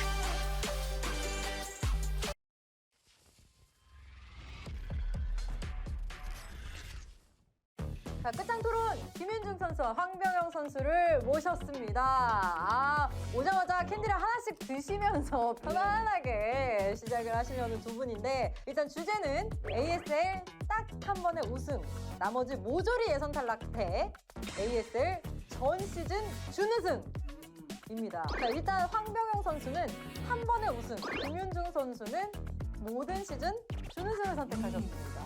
굉장히 재밌는 구도예요. 왜냐면 김윤중 선수는 우승을 해봤던 선수예요. 그렇죠. 황병영 선수는 아직 결승전을 가보지는 못한 선수이기 때문에 왜 이런 의견들을 선택하셨는지 한 분씩 좀 들어보도록 하겠습니다. 먼저 황병영 선수. 그래도 한 번 시작했으면 우승은 무조건 해봐야 되지 않나. 우승 한 번만 하면은 저는 뭐 다 이루지 않았을까 뭐 이런 생각이 들어요. 프로에게 결국에 궁극적인 목표는 우승이다. 트로피를 들어 올리는 거다. 준우승 맨날 첫날 해봐야 그냥 항상 목이 마를 것이다. 당연한 건 모두가 그렇지 않나. 당연하다고 하시면 이분은 뭐 프로가 아니라 일단 점수 드리도록 하겠습니다. 김윤중 선수 반론하시죠. 근데 보통 저 마인드가 맞기는 해요. 사람들이 솔직히 이제 준우승자는 기억을 못 하거든요. 몇 시즌 우승자 딱 이것만 기억하기 때문에 맞는데 제가 진짜 딱 그런 사이즈예요. 우승 한번 하고 나머지 그냥 다 그냥 대회랑 관련 없는 사람처럼 그렇게 해봤는데 슬프더라고요. 뭔가 잊혀지고 ASL 시즌 1 우승자 뽀록이다. 도대체 우승자가 뭐 하는 거냐? 너가 우승자냐? 나한테 무슨 사건이 있었다. 욕도 더 먹고. 이렇게 사회자의 마음을 이렇게 울컥하게 만드시면 또 이게 표를 안 드릴 수가 없습니다. 그래서 이게 계속 준우승이라는 건 아무튼 높은 곳까지 올라갔다는 거기 때문에 다 인정을 해주거든요. 한 번의 우승 이후에 사람들의 기억 속에 좀 잊혀지는 것보다는 꾸준한 폼을 유지해서 계속해서 사람들의 머릿속에 그렇죠. 기량이 좋은 선수로 남아있는 게 훨씬 정확하게 얘기하셨어요. 이겁니다. 괜찮았어요? 네, 약간 이게 약간 조일장 같은 친구들이 항상 높은 곳에 올라가거든요. 뭐 우승은 좀 많진 않지만 그래서 그런 게 좀 부럽더라고요. 대회 때 잘한다 이런 거. 반론 좀 하실까요? 와닿긴 하는데. 네. 근데 윤중이 형 보면은 뭐 우승하고 너무 잘 됐잖아요. 다른 게 더 훨씬 더 잘 됐고. 그래서 그런 거 보면은 저는 너무 탐나는데요. 그 한 번의 우승으로 파생된 정말 많은 생각했을 때 좀 부담이 없을 것 같아요. 계속 못하니까. 그러니까 부담이 없고 이제 좀 편하지 않나 게임하는데. 네. 괜찮으시죠? 맞아, 맞는 말이라서 그러니까 팩트하게 못하면은 나갔어요. 이제 또 다른 선수들은 왜 우승 한 번 하고 두 번 해야지 그럼 열심히 하는데 우승 한 번 하고 난 다 했다 다 안 해야지 막 해가지고 이제 그냥 대회만 참가하고. 그러니까 황병영 선수 입장은 한 번 목표를 잃었기 때문에 그 다음에는 부담 없이 본인이 하고 싶은 컨텐츠들을 또 즐기면서 할 수 있는 원동력이 된다. 제가 딱 원하는 이제 우승. 원하는. 네, 제가 더 원하는 이렇게 되고 싶어요. 그리고 사실 한 번의 우승으로 네. 지금까지 왕의 DNA. 그렇죠. 우승자처럼 우려먹다니요 제가. 울고 먹긴 했어요 방송 때. 너무 부러워요. 너무 부러워요. 네. 황병영의 롤모델은 김윤중이다. 무조건. 나도 제 얼굴만 주면 다 줄 수 있어요. 이거 서로를 굉장히 인정하는. 서로가 좀 들어가는 게 있네. 그러니까요. 이게 누구도 다치지 않는 반론이다. 그러네요. 나도 너무 헷갈려. 어떤 선수의 손을 들어줘야 할지 너무 이건 진짜 헷갈리는데 어렵다. 너무 어려운데 마지막으로 딱 한마디씩 듣겠습니다. 자, 김윤중 선수. 그래서 저는 팬들 머릿속에 계속 잊혀지지 않고 실력으로 좀 자리 잡고 있는 게 전 지금 잊혀졌거든요. 스타 BJ로 잊혀졌고 거의 댄스 BJ로 지금 자리 잡았고 스타 BJ로 저 자리 잡고 싶습니다. 마지막 반론입니다. 저 진 것 같아요. 방금 들어보니까 저게 나은 것 같기도 해요. 그래요, 맞아요. 네, 계속 기억에 남고 그렇죠, 실력으로. 계속 잘하고. 갑자기 롤모델로 삼았던 김윤중 선수가 이건 아니다 싶나요? 갑자기? 알겠습니다. 저의 선택은 김윤중 선수입니다. 그래도 김윤중 선수 다 주는 거예요? 잊혀지지 않았어요. 여전히 이렇게 또 16강에도 올라오시고 좋은 모습을 보여주고 계시기 때문에 더 욕심이 많고 보여주고 싶은 게 많은 선수로 아마 각인이 되지 않을까 싶습니다. 네. 말씀을 잘하시네요. 많이 다르다. 너무 긍정적이셔가지고. 역시 ASL 공식 우리 MC. MC란 말이 생각이 안 나가지고. 생각이 안 나갔어. 여비제이라고 할 뻔했어.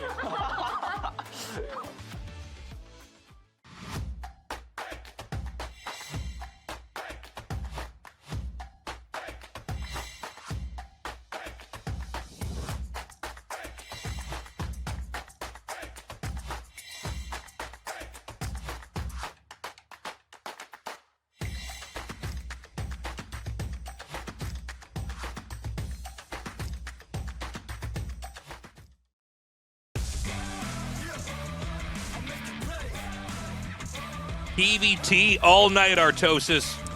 Oh, couldn't ask for anything more. Definitely the matchup that I watch the most and enjoy to watch the most. There's so much variety from both sides. And yeah, obviously I have to study it as a player. So very happy tonight to see what's going on. You know, I think that Rush definitely showed slightly better decision making there against Shuttle than Light did against Best, at least in the early game. So can he bring that into this now best of 3 match and advance against one of the strongest Protoss vs. Terran players ever? You know, Rush is a very different Terran from Light. He's got a much more, I think, I would say, you tell me if you agree with this, Artosis. I feel like Light is brilliantly safe and kind of covers all of his bases. I feel like Rush is a little bit more deceptive and a little bit more timing oriented. 100%. In the matchup. Yep. So it'll be more of probably a tactical mid game. But look, I mean, Best could win this. He absolutely could. Let's find out who takes this. We're now in the best of 3 part of Group C here in the round of 16. The winner goes on to the round of 8.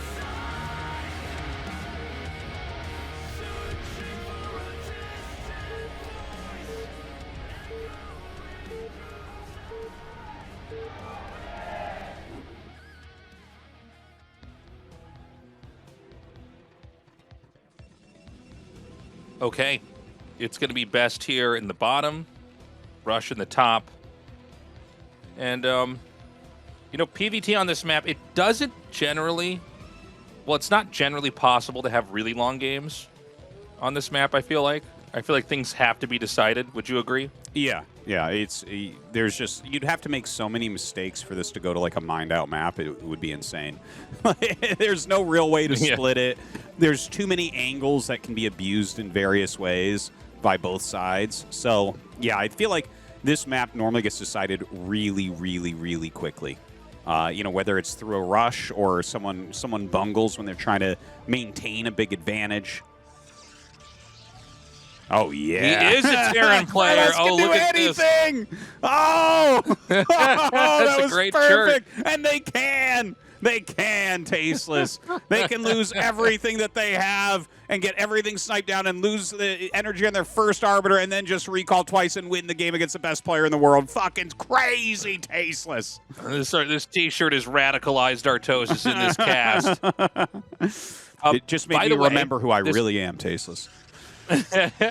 This is Gateway on the low ground with the option to gas steal. It is one of the more preventable gas steals if Terran chooses to sacrifice workers to do so. Although it seems so far like Rush is not doing that. Yeah, generally it's just safer to let them take the gas and just play through that because you don't know if there's a nearby gate. If you're canceling stuff to make a gas and then like you're mining this gas and then they have gateways near there. And the thing is, people have occasionally, there's like tricks you can do if you know they're going to take their gas where you go like double proxy gate, then you go up and pretend you're going to steal the gas at a time where they could cancel an SCV to get it or a time, you know, when they should be building the barracks, something like that.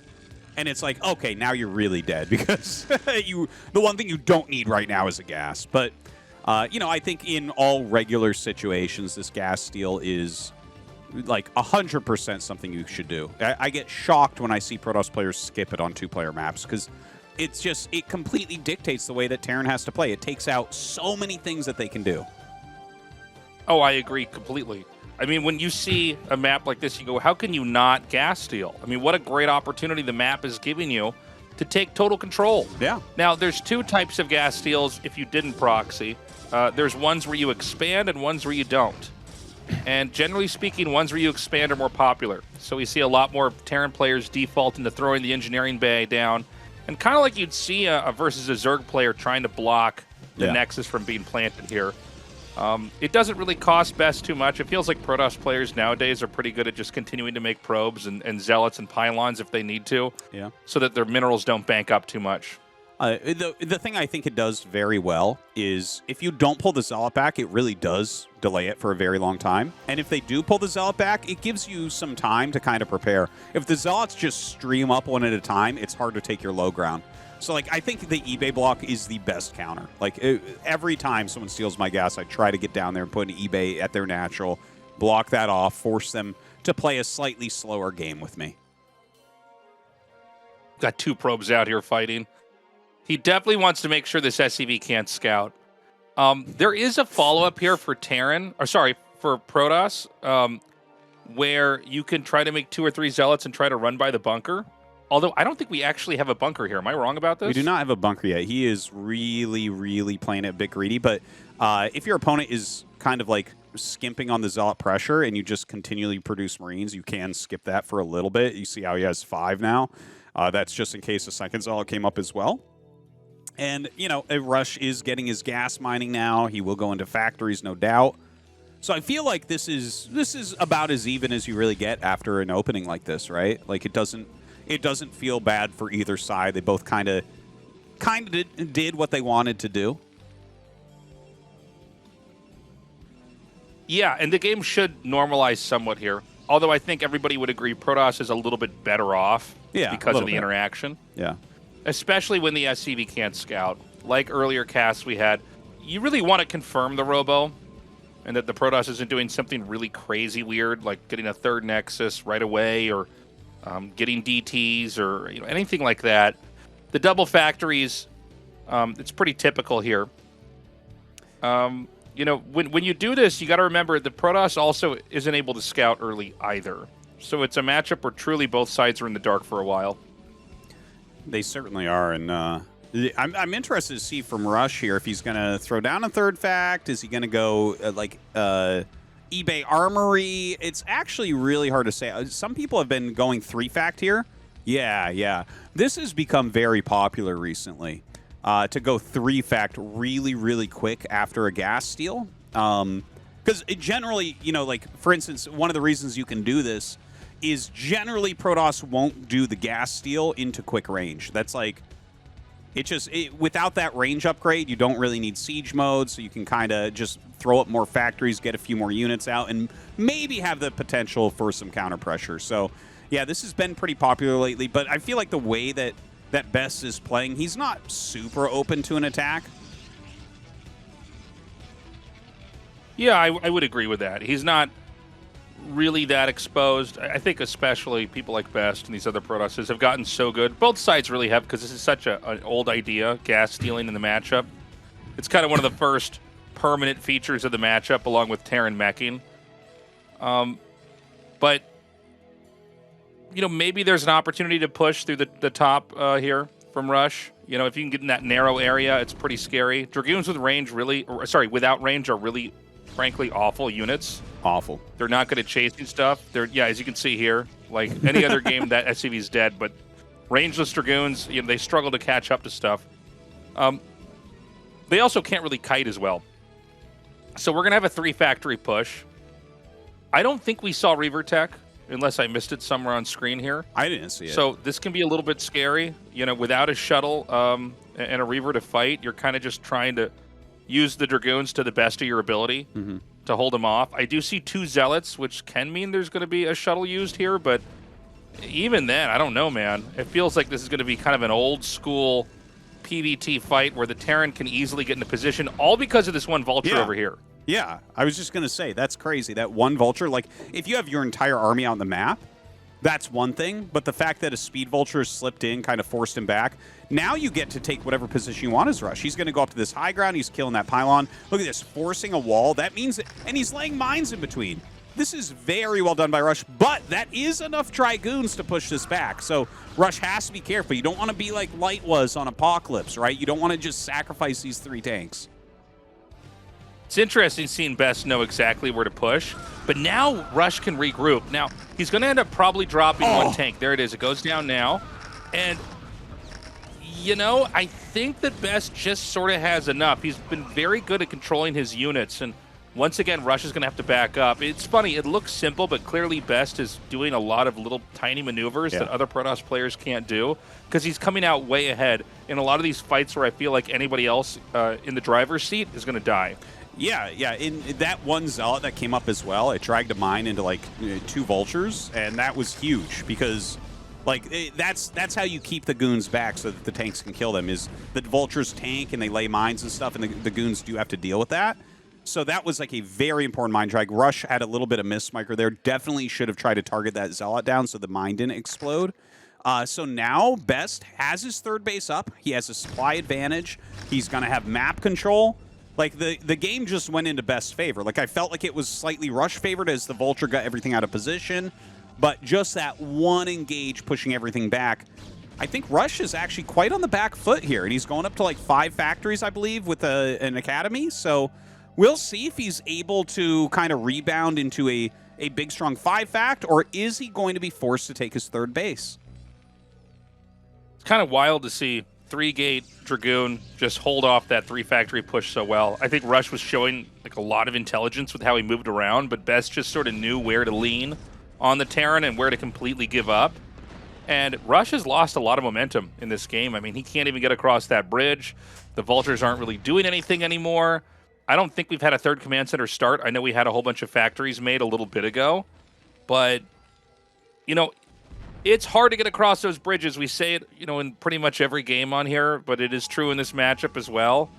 And that would mean that Terran has to go the long way. One of the other 2 exits here, either down through the far, you know, left side of the map or way through the top to make any ground. And I'm imagining the Best can just take a 4th Nexus if he wants to. He's also going Gateway Man again, Tastosis' favorite thing. And I mean, I don't know. It's Best just doing what Best has always done. And Rush could be in a lot of trouble. I think Best is definitely in the lead for now.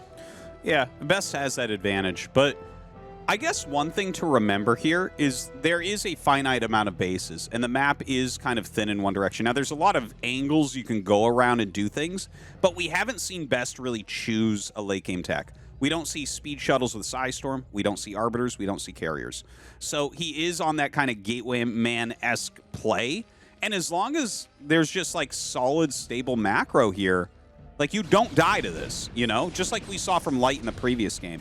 So Rush is going to be able to take this third base. He's already started his third command center. He's getting his starport. He's getting more factories. He's doing all the things he needs to do. And Best takes a 4th, and I think as he figures out what's going on, he should actually take a 5th as well. But there's not that many bases on the map. Realistically, Protoss can only get 6 bases.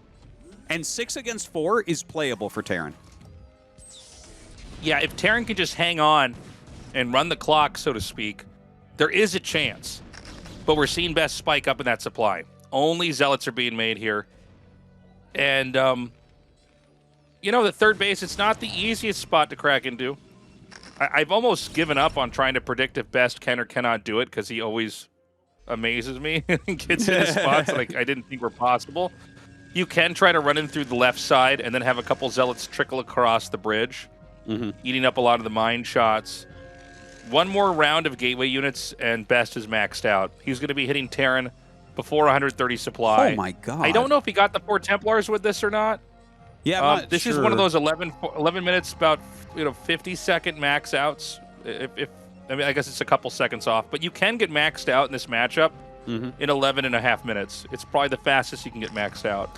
Yeah, and obviously there's a lot of play in the early game, so you know we're in kind of a different location than optimal openers going towards that max. But like 180 against 130 is pretty solid. But the setup of Rush, as long as he sets up similar to what we saw from Light, you utilize some buildings, you utilize some mines, and spread your siege tanks, like you should not attack into that. Now, Best might do it like you've been pointing out. Like sometimes he does it. But I feel like this is similar to that last game in that regard. But he's going, man. He's got... Oh, dude. Oh, my God. He's going to go through the bridges. Oh, my God. Oh, my God. Through the bridges. Okay, well, there aren't really buildings here, so maybe... Oh, he does have the big size storms. Storms his own shuttle there, but not a big deal. He already has 3 of them out. Gets some good storms. Now, wait, his Zealots are all going to the natural, and the Goons are going towards the siege tanks. Okay, he turns the Zealots around, starts to charge in here to this third base, but has Rush done enough to hold this? He's got his Zealot all the way in the back here. I mean, this is where the tanks kind of destroy each other here with the splash damage. Rush is doing a really good job with targeting, by the way. He's trying to hit everything on the outside. He's not letting tanks damage other tanks. We've got more Dragoons coming up. A storm there into the natural. There's more Zealots. Basically, the Zealots fracture the position. The Dragoons then are able to move in and do the damage. Rush comes down. Dude, I cannot believe that's crazy. We saw him cross the bridges. We literally spend every cast talking about how it's really difficult to get across the bridges either way. By the way, we're not wrong. It's just like crazy to see this actually happen. And this basically wins the game for him. Look at that. Like, even Yeah. an Archon, even the Archon's going to be helpful here. He's doing a great job, still rallying up Zealots, getting that value. And I tell you, that's a scary win from Best. Rush was really ready for it to come down the big ramp, not over the bridges. He was not properly spread there. He didn't really have buildings. You can't fit many buildings over there anyways, but he definitely did not have the same setup over there as he did on the left-hand side. Wow. Dude. Just best things. It's funny to see Gateway Man being used when there's all this other, like, speed shuttle technical play or, like, quick nexus, quick carrier. It's like, or you just hold off their rush and do nothing but make gateways and get ready because it's going to be your turn for the counterpunch. The fact that he did that on that map is mind-blowing. I mean, imagine if that was polypoid, how much more one-sided that would be for the Protoss. Like, oh my God. The more open maps, like, he just... His win rate is astronomical. But, you know, that is kind of a hard map for Terran regardless. Like, the two-player aspect, getting offensive gas. I felt like Rush's opener there, like the way he went into the 3-fact, the speed vultures running by. Like, there were some brilliant moves from him, but Best was just on top of holding that, on top of his macro. And the attack across the bridges, like, it was both stupid but brilliant. You know, it's funny. I bet there's not many games that Rush is in where he doesn't do amazingly with that 3-factory push. He knew exactly where to send those vultures. It's just interesting because Best knew to just totally give up on his third base and chase the tanks. And you could see Rush be like, oh my God, and had to run back and try to cover the tanks. Like, wait. You're going to just chase him? Okay. And then he just controlled it well and won. We're going to be on Blitz Y for map number 2. All right, Blitz Y, another two-player map, so we could have the offensive gas, but a better one for Terran. Definitely much, much more playable and pushable for Terran. So I think that this is going to be a much more solid game from Rush. And God, I hope we get to Radeon. Although I think Radion's going to be best favored. Like, that's... Let's see how it goes. We're getting ready here for game number 2.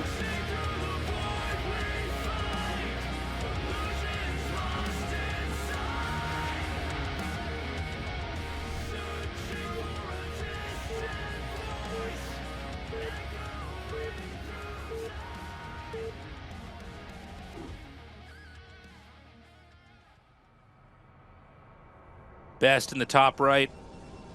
Rush in the bottom right. I don't know if we're going to have a proxy. I guess we'll see in a second if we are going to have one. I think nowadays, Tastosis... Oh, sorry. I was going to say... No, go ahead. I really think the proxy... Like, proxy should be mixed in occasionally, but I really think the forward gate in front of the natural is just way stronger. It's like, when you proxy a gate, you're probably right every about game... that. Yeah, if you don't kill Terran, you lose that. So, like, you have to make your second gate quickly at home. If they start to hold, right, it, like, slows down your expansion. You know, it's just... I think it's better. I don't know what you think about that as a Protoss. I mean, I think if you're going to do a proxy gate, you can't expand. You have to then tack. Yeah. So I think it's just a different game. I mean, but I get what you're saying. I mean, generally speaking, builds where you get some control and you're going to grow, it makes the mid game and late game easier. Yeah. Or it should at least. So we're going to have the gas steal again. And, you know, this probe's going to come right out here.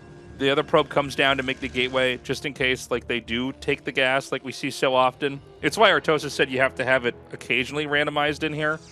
Otherwise, you could just always take the gas right away and be fine. Exactly.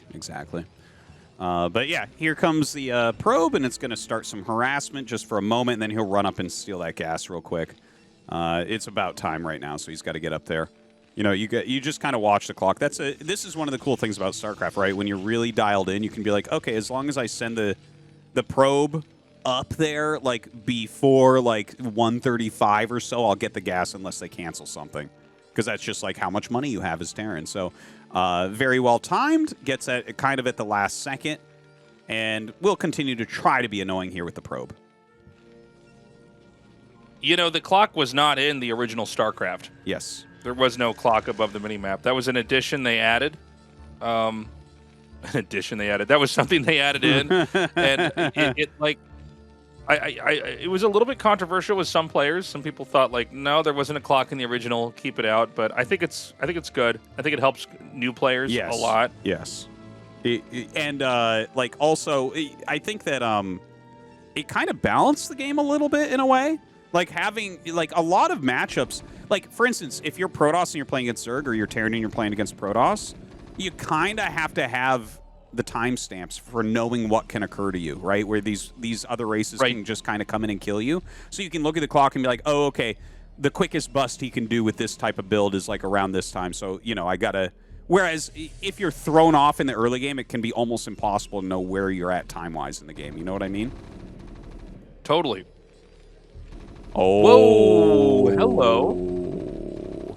Okay. Wow. Okay. So, no, you go, Tastosis. You're the Terran. Okay. So there's two things going on here. One is he is going for a very cheesy second barracks. Number two is he put that bunker out, but the bunker is slightly forward from where it should be. Okay, that is not optimal bunker placement. The bunker normally is about a hex back from there. And when Terran players do this, it's because they don't want you to dive in and see if they have a nexus or a command center or whatever. Like, this is a common thing because, like, oftentimes you'll run a zealot by and just peek or whatever. So let's see how this goes. You know, he's pushing back, and notice how he's pushing the zealot back before sending those SCVs.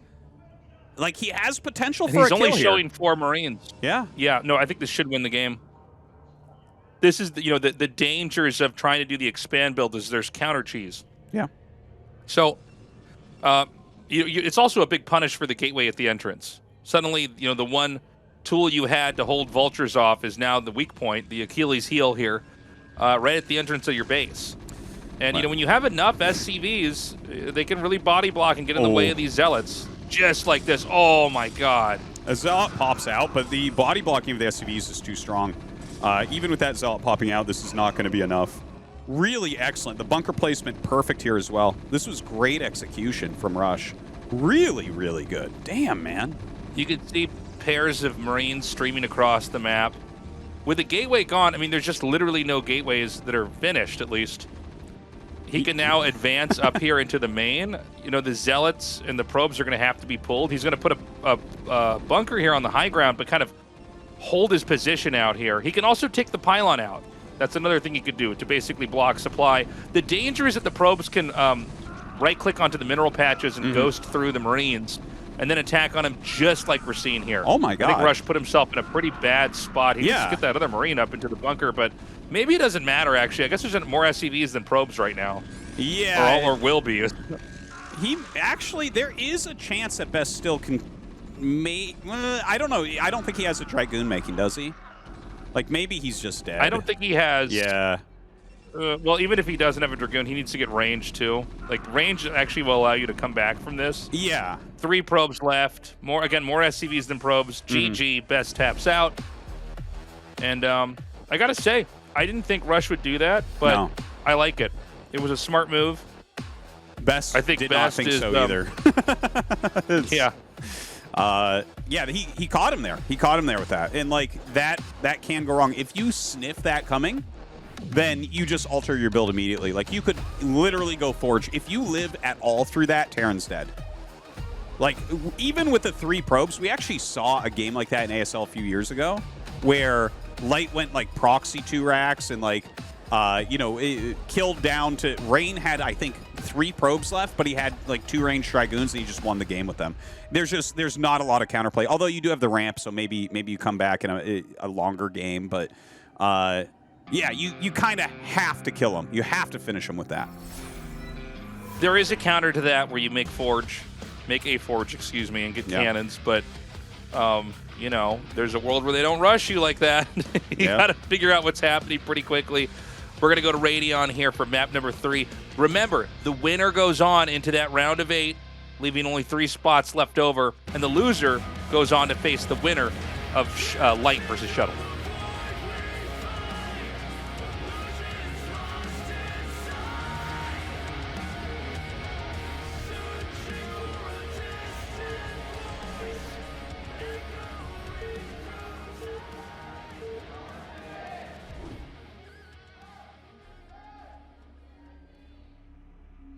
Okay.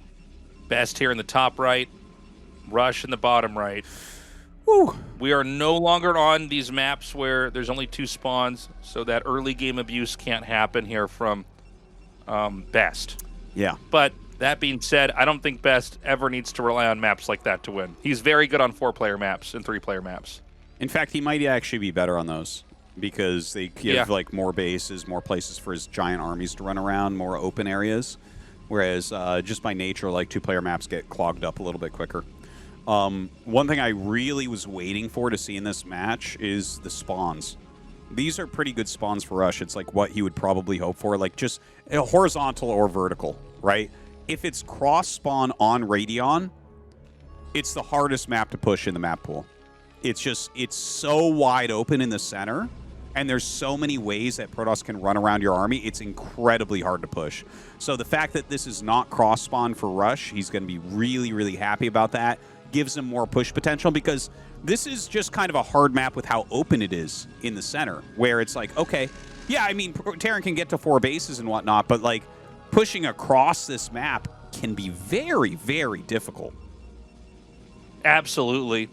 You know, it's a map where, by the way, is he going to go? He is going to go for Nexus first. Hold on. I was about to do this whole lecture on how I feel like Best goes for Nexus first the least out of everybody I see. Maybe I'm wrong about that. Would you agree? I think you're probably right. I think the other Protoss, like Mini goes for it almost every game. Well, maybe Snow doesn't do that many either. I think these guys are so confident in their other stuff.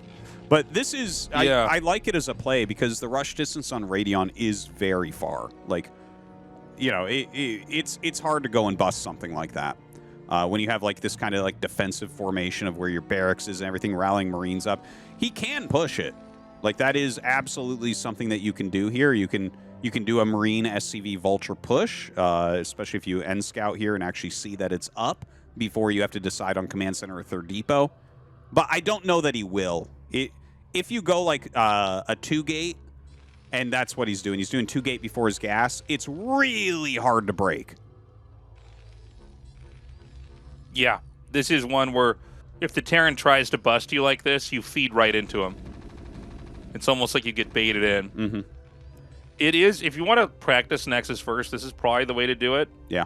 Is the 2-gate and gas. For sure. Just because, you know, on low ranks, people will still try to rush you, and if not, you're kind of okay. Sometimes there's even a little funny counterattack you can do with the 2 Zealots and the 2 Dragoons if they don't hit you. That's true, actually. I know all about that one. It's painful. But looking at this, that was a very fast factory. So I think what we'll see is Rush make a single Vulture, immediately send it up, and expand. And I think that's like reasonable counterplay. If you get your factory this quickly, you'll get it there before there are Dragoons out. So I feel like right now, like for instance, you see that pylon he just put down? I actually think that's a mistake. If you go, oh, never mind. This makes it better because it's like if you're going to play only the Vulture, then the pylons at the front for a wall are good. But if you're playing against this, the pylons are bad because it chokes it out for you. And the SCV blocking's better. So it's a little bit of a gamble either way is what I was trying to kind of get into. Now, here comes Rush. He's doing the Marine SCV Vulture push against this. And like I said, it can be hard because it's a 2-gate before the gas. Yeah, he's got the Zealots. He has to go to the side exactly like that. He needs to be here to flank. The problem is that with the Vulture, you could start to fight the Zealots. The other issue is that you need to get up here with the SCVs. So the probes need to be pulled. You actually are okay sacking the Nexus here, by the way. Oh, just so everybody understand. Oh, wow. Oh, I'm surprised he turned around there. I think you had to put damage down onto those with the Zealots immediately. But he's catching some of the reinforcements. The Dragoons and SCVs fighting strongly here. If he kills all the Marines, it's basically held. Oh yeah, my that's God. a big if, though. Woo! Oh! Oh! Oh my God, he killed it! Oh man, this is very rough for Rush. Now he is going to have some Marines walk up, and he's still battling here. He's trying to pick off some. Oh my God, I can't believe that Dragoon lived. Okay, Best should be able to win from here. One Marine, and it's not in range of the Nexus. So it looks like this looks to me like a Best victory already. He's just going to counter. No, he's going to stay on the outside. Yeah. I think you just so clean now this up. Marines can't get up there. Yeah, the SCVs are stuck over here as well. They can't go back home. Yeah, and Probes actually, are being made rapidly out of the 2 Nexuses. what they just showed there, if you have your SCVs next to each other and you tell them to repair each other, they actually freeze like that. It's really weird. Anyways, yeah, this is not working out for Rush. The only follow-up to this is Terran is Marine tank. Like, you just go Marines on 1 racks and tanks on 1 fact, and then you bring some more SCVs and you try it again, and that's literally the only follow-up, and Best knows that. There's no way to like go command center. No. Doesn't matter. Too late. Yeah, mathematically, Wow, you're okay. so far behind. Like, you sacked so much economy. They have 2 Nexuses. Like, the only follow-up I've ever seen win is exactly this. And you get some vultures in there as well for laying mines. Like, you have to get really lucky, and Protoss has to miscontrol. But, like, it's very close at high levels to 0% win from here. So, you know, from here, it's a very simple game for the Protoss. And it's simple because the Terran opted to rush. You know, it's tough to make the right call versus plays like this, but, you know, now the mid-game is effectively given to the Protoss here. So, Best being smart, he doesn't overextend, he stays back. He's just going to make Dragoons, cover his bases. He doesn't know if there's a starport behind this or not. In this case, it's a second factory. So it's like a delayed 2-factory push with less SCVs. But, you know, I guess it's probably best if he just stays back and bides his time. I like the 3rd gate as well. Yeah. I don't think you need to rush into Shuttle Reaver here right away. I think you just need stuff to fight. Exactly. Because when you see that, the lack of the command center, it's like, okay, well, he's just on. He already lost a bunch of SCVs. I've had a second Nexus done this entire time, so I can double up on probes and get even further ahead. Now that push is going to come out. But, you know, at about 7 or more Dragoons, it's kind of hard to kill the Protoss ever. Unless you're going to, like, stay back and siege tank push, and even then it can be tough. There's a point where there's just too many Dragoons, you kind of power through everything. Yeah, and that's what he's going for. That's why he's gone for 3-gate Observer. Like, 3-gate Observer is the ultimate in destroying a push that's coming after you. It's just like when you run into that with these types of pushes, you're like, oh, you went 3-gate? Oh, okay. You know, and it's not that popular a build, actually. Some people use it. It's kind of an older build. It slows down your 3rd Nexus. But Best knows he doesn't need a 3rd Nexus. What he needs to do is just hold whatever cheesy build Rush is doing behind here, which is, it's basically always what you're seeing here. He adds in the 2nd fact. We'll see if it makes much of a difference. I love the mines laid there, but look at the Dragoon count, man. No way you're going to be able to do this. And the Zealot's so good because it just negates the power of the mines. You don't have to respect anything that's up here in the front. He even runs 1 Dragoon in here. He could start to basically shred this up. I think we'll probably see GG in a second here. Some mines are going to go off on these Dragoons, thinning the numbers out. Yeah. I still think it doesn't matter. No, I don't think any of this matters. He's going to pop 3 more goons out as well. Like, yeah, he'll lose a few probes here. Maybe the mines will get good connections like that. He's had amazing mine connections. But even dealing this damage, it's like, this is not enough. Look at the supply differential, 66 to 34. Yeah. It's funny, like anybody who played StarCraft way in the early days knew, you know, the feeling of just getting the 2nd base up while the other guy is trying to ooga booga his way through your base. You're like, if I just don't die here, we win. I will just always have more. Now, that being said, there are some kills getting off here. Yeah. But there's no way. No way, indeed. And, like, even if Rush tries to siege up at home and take his natural expansion, there's too many Dragoons. He knows it. GG. And Best will actually advance in 1st place. You know, we were talking about how this guy is one of the best Protosses. He deserves an ASL victory. I thought our 2 Terran players would get out today, but Best, he really played super strong today. Yeah. You know, we talked about this as part of the story of Group C.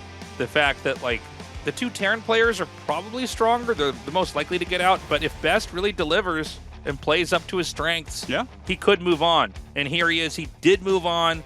We're going to be going to an interview with him in a second here and seeing how he's feeling. We keep talking about this guy maybe taking a whole ASL. I mean, his play style, he definitely has his own approach. I think in PvP and PvZ, he's proven to be a real genius. He takes no guff from these Terrans in the early game and the mid game and knows how to end them when they take their 3rd base. Quick recap here. The Zealots buying the time over here in this attack. can slow the Terran down so much. And you just need a couple Dragoons out here. And Dragoon range finishes as this rush is happening. And you basically get Dragoon range, I think, in between. Like, I can't remember when you get it in this build exactly, because I don't do this build that often. But you can get it pretty soon, so that the rush can basically be handled. You don't give up on Dragoon range at all here. But the last Marine that was killed before it got in there was crazy. Yeah, and even if you get it in, though, like, the bunker was forced to start pretty far back. This is why people don't, like, against 2-gate, like, you don't always do this pull anymore. Because Protoss is, just like you were saying, you pull the Zealots to the side so you can flank. Because the SCVs need to block all the Protoss units. If all the Protoss units are in the natural, this push probably wins. Like, you probably just kill everything, you kill the Nexus, and maybe the game goes on, maybe it doesn't. But, like, when the Zealots flank like that, you have 2 Zealots on the side, you can't really chase them because you have to get that bunker down before there's 4 goons. So it's a bad situation. And you know, Rush chose to take that risk, and Best punishes. Best has got to be feeling happy about that. For sure. I think we're ready for that interview. Yep. And I'm really curious, man. Like, how's he feeling? This is wild. He played so well today. And, well, let's get to it now. ASL 시즌 17 16강 시조 경기에 함께하고 계십니다. You're watching Group C of the round of 16 of ASL Season 17 as we have our first player advancing to the quarterfinals today in Best. Congratulations. Thank you. 현장에 환호성이 얼마나 많이 터져 나왔는지 아마 헤드셋 You probably couldn't hear it wearing the headset, but there have been so many cheers for you today all throughout the games here at the studio. In the pre-game interview, you said your power comes from confidence today, and your performance was enough justification for you having said so. This is already your 6th time making it into the quarterfinals of ASL. You surely must be filled with emotion. I've participated in all ASLs, but I don't really have like a high point, a highlight run. I had chances to overcome that. Seeing how well I performed in this difficult group, I want to once again do well. I'd like to go a bit further this season. Overcome what? It seemed like you wouldn't be losing at all today, or you weren't losing at all today. Now in that first game against Light, he went for an early game 3-tank push, which you blocked with ease, and as you were expanding to the 1 o'clock, it turned into a favorable position for you. But then Light doubled down on his macro, he didn't skip a beat, and suddenly had a ton of tanks, to which you responded with an Arbiter recall to turn things around. Did you think 2 back-to-back recalls in the Terran main would be enough? I think I managed to severely supply block him then. I think that kind of forced his hand, and then I utilized my storm well to stop him. He still had a strong standing tank army after that, but you had run out of gas. Now how you kept using Arbiters and Zealots in that situation left a very strong impression. What was going through your mind then? Now, if things get urgent, Protoss need to have some faith in their Zealots. This really is the only way. They clear mines and fight by themselves. Zealots are pretty good. Preach, brother! But in all honesty, that's not an easy choice to make in-game. Oh, Bobby, because it's you, because it's Best of the Beast, it was made possible. Now in the winners match against Rush, again, set 1, you started moving out as soon as you hit max supply. It seems many might consider your decision to move across the bridge like that quite a bold move. I want to hear how you came to make that judgment. Oh, there was no judgment to be made. There was no call to be made. I just went for the trade. I was maxed and there was no way he could have produced more. So I thought, yeah, let's go for it, and it went well. The taste of Protoss is what many are thinking, I assume. Now in game 2, you took a bit of a blow with that double cheese rush, which is something you must have kept in the back of your mind in game 3, dealing with it very cleanly with 2 Zealots and 2 Dragoons when he moved out. Yeah, I thought a cheese would come, and if it came, I have to try and stop it. 마지막에 So that went well. 제화가 마련을 마무리줘서 Thankfully, that one zealot at the end stopped the Marine. 제발 찔러라 칼 찔러라 했는데 I was like, oh, please get him, please, zealot. 오늘 질럿과 And it 도적 did, 선수가 so, 거의 yeah, 좀 thankfully. 불화일체가 되지 않았나 싶은 I think you 생각이 became 듭니다. one 자, with the 도적 zealots 선수 today, 오늘 best. 보여준 기세대로라면 Now, if 팔강 today's 가진 performance 선수도 is 문제 anything 없을 to 것 go 같다는 by, 생각이 드는데요. then you should have no trouble in the extended series of the quarterfinals. Now, looking at your potential opponents in the round of 8, you have a high chance of meeting either Bisu or Mini. How do you feel about PvP? 좀 약한 편이에요. 솔직히 저도 인정을 하는데 PvP is a bit of the weak spot for me, I have to admit. 오히려 약한 종족전을 만나면 Still, in a tournament context, I think if you end up playing those weak matchups, that's an opportunity to fix said weak spots. So even if I run into them, I'll do my best to perform. Confidence backed by skill is certainly a sight to behold. Now, I bet you must have had a lot of chums help you prepare ahead of today. Anything to say to them and to your fans? Oh, I actually I only practicing as JYJ, but against him, well, I ended up losing almost every single time, so I thought today would be a flop, and if I'm going to lose anyway, I settled on playing builds that just felt right. It seems that worked. I would like to thank my YB University colleagues, both here and online, for cheering for me, and C, yeah, my YB colleagues, and also my fans. They always tell me to just play comfortably, and comfortably I advanced today. Thank you.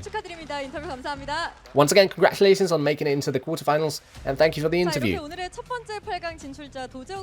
And that does it for our chat with today's first place finisher best. Let's now take a look at the special events we have going on. You can participate in a match prediction event on the AfreecaTV website with a power bank up for grabs for 2 people who correctly predict the quarterfinalists.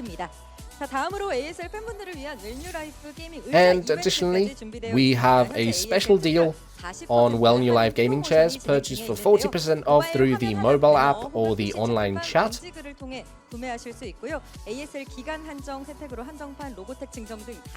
And the promotion lasts until the end of ASL 17.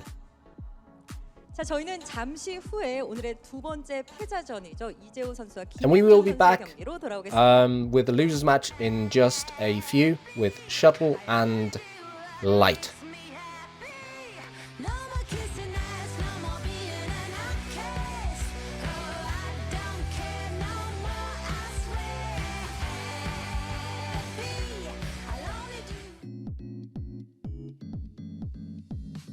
불 좀 켜줄래? 내 의자 좀 보게.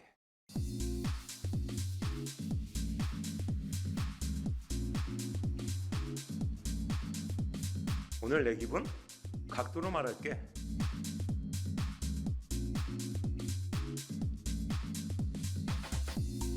이 바퀴 내 무게가 다 담아질까?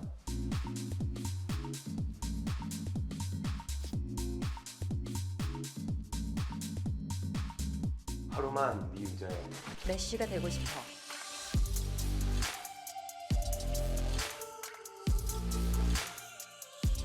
알고 싶어.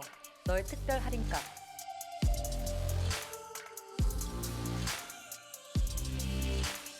만들어봐. 네 의자에 꿀자세.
You can't tell me a damn thing.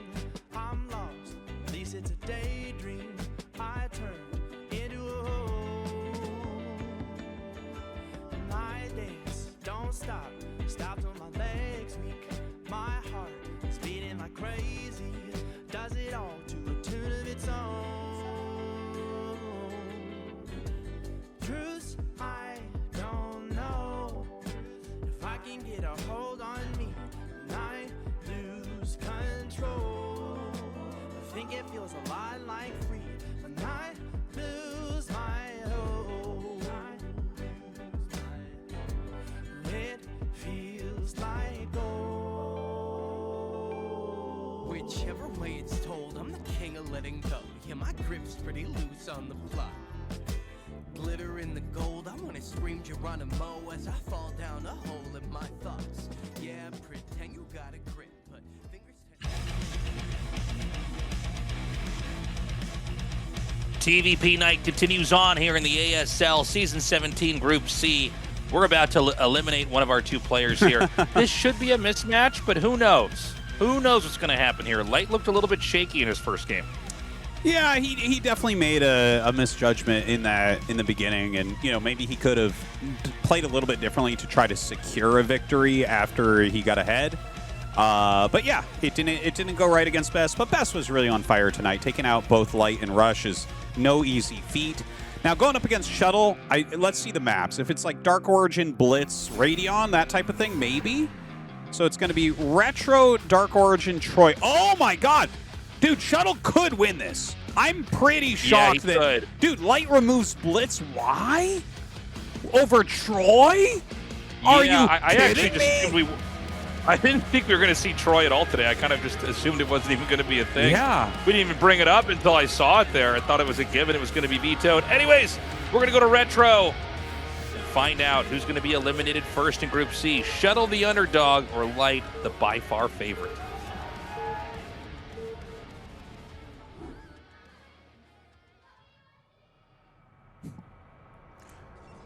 Okay, cross spawns here. Shuttle in the bottom right. Light in the top left. All right, man. So Retro, cross spawn, it's a little bit tricky. I wouldn't be surprised if we see like a Nexus first here from Shuttle. That would do really well for him.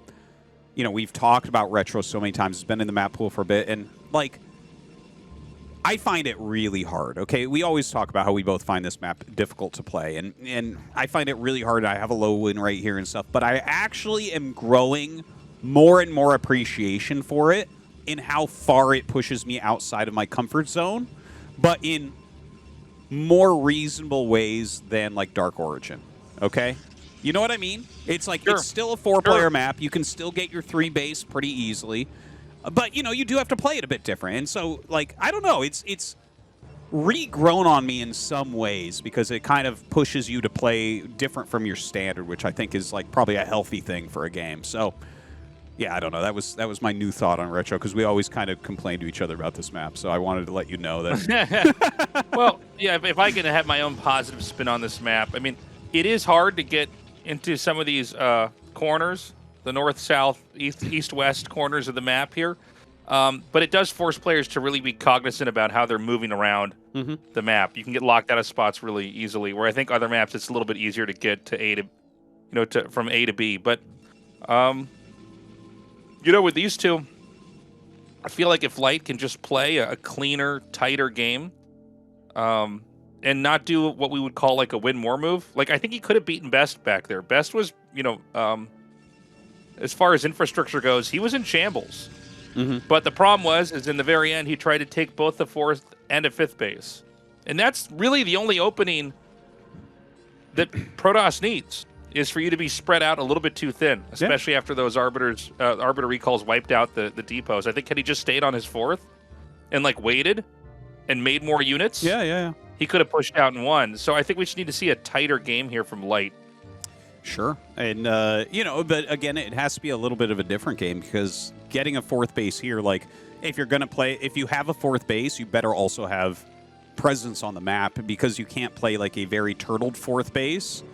There's not really a good way to do it, because Protoss can eliminate one of your bases pretty easily at that point, having map control. So, You know, that's kind of what I like about the map, is that you have to play a more active style as Terran. And, you know, there are things for Protoss where it's like, okay, yeah, they take their quadrant, then they take another, and it's like, okay, if you can deny the other main, well, you're keeping them very low on bases as well. This is an interesting build from Shuttle. I don't feel like I ever cast this or see this. It's a little bit subtle. He went for pylon, gate, pylon, gas, core, nexus, and there's no zealots. Oh, so he's just optimizing There's probe no production, zealots right? at all. So yeah, you actually get a little bit further ahead with workers. I think we used to see people do this like way long ago, and I felt like everybody kind of stopped. Like I remember like I'm talking about like 2002. People were experimenting with this, and a lot of people concluded it was just better to get the Dragoon out fast. He started his third pylon, so he's going to continue to have a lot of probes. Dragoon range hasn't started yet, although it might have happened since we moved our screen. No, it's still not up. Wow, this is very, very different. I feel like he's This is playing, really interesting. Yeah, I feel like he's kind of playing towards his image of being a weaker player by doing some of these optimizations that you might not expect, right? Where it's like, okay, he's got a very healthy probe count. This is going to be a stronger economy than you're used to with a drag, like with tech in a Nexus, as opposed to like a Nexus first. So I'm kind of digging the way that Shuttle's playing today. You know, it also would be double racks in the middle of the map, because you have the option to make zealots right away. Oh, that's true. Yeah. Which is it's extremely common on this map. Oh, so tasteless. I got to talk about what Light's doing here. I saw Light talk about this. This is the first time I've seen him do it in a pro match, where this is a tester to see what your opponent is doing. So what you do is you move out with your Marines and 2 vultures with mines, and you run up and you figure out if they have range or not. And if they don't have range, you can kind of do something with this. It's not like a ton of damage or anything, but it tells you a lot about what's going on. Oh, I don't know, man. I feel like he's going to shut this down so easily. Yeah, oh my God, the mine gets planted. He does end up shutting that down much easier than I had anticipated. But you know, there are some mines here, so like Light can get out of here with these, right? Like it's not, he's laid some mines in the front. He knows that range was skipped, and you know he has mines there, so it's like you're not too afraid of DT or anything like that. Throws down his second factory. Interesting, dude. I love the variety we're seeing today in this matchup. Everyone's opening a little bit different. Yeah, it's very cool. I mean, Shuttle's not really going for something so much as just having a good economy. And he would have been safe versus pretty much any rush. So the first observer's out. Light didn't really get in there. I mean, I like what you were pointing out, Tastosis. I wasn't aware of this, really. Yeah. You know, range is still not done, by the way, for Protoss. So, okay. So he did like the range test into 2 factory, which I found a little bit weird because you started your siege tanks a little bit late, so it's not like a really dedicated quick 2-fact like we saw from Rush, right? Where Rush went 1 tank with the early push and mines into 3 tanks. But Light goes for a proxy starport. Now, if that observer goes straight up and sees the starport, oh, that's not an observer. I'm sorry. That's like a Dragoon that checked the checked 9 o'clock. I was like, oh, that would be the craziest thing I've ever seen in my whole life. Oh, no, it was an observer. Okay. All right, I'm like second-guessing myself too much here. But if he had set that up and seen the starport, that would have been insanity. Because this build, look at this. This is so wild what I'm looking at. He walks around the observer path. So, because normally what you do with this when you hide a starport is you do a frontal push to pull the Dragoons, then you drop vultures in the back and kill probes. Here, he's being sneaky to try to do damage with it, but then he will also do a vulture drop afterwards. So, like, this is not what I expected. He has stuff everywhere right now, and in fact, Shuttle is way out of position against this push. Way out of position. Yeah, he's going to try to come up this ramp, and that's not going to work out. That Dragoon is sent right back down. The Nexus is canceled. The final Dragoon is pinned down and killed. I mean, Light looking so strong. He gets in, he gets right back out. Not going to lose a thing. Shuttle stuck on 2 bases, and there's still opportunities to attack it again because of that proxied starport. I don't even think that Shuttle can chase down these tanks. I think they get back home no problem. Yeah, everything's kind of going wrong for him right now. And look at this, the movement of the vultures and everything. They get over here for the dropship. There's nothing in that main base, right? I don't think he has any defenses.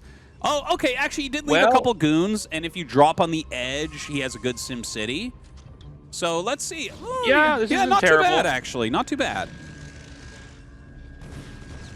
And he just can't get back here. I mean, he could try to run around, but instead he's going to go back in the dropship. Probably a smarter move, to be honest. Oh, man. He's doubling down. Just going to drop them into the mineral line, and Shuttle did not move into position to block this, so he is going to lose a few probes. Dude, that is highly annoying. And he's even going to drop one at the natural, and there's no units there either. I mean, this is kind of crazy. This is a lot more kills than I thought was going to happen here once I saw those pick back up. He does need to kill this dropship off, too. I don't think Light's even paying attention to it anymore, but, you know, that worker count that Shuttle had, I don't think he still has it right now. I would imagine Terran is probably a little bit further ahead. There's no definitive tech that I could see there from Shuttle. Seems like it's just gateways. Yeah, just you know, Dragoon Observer.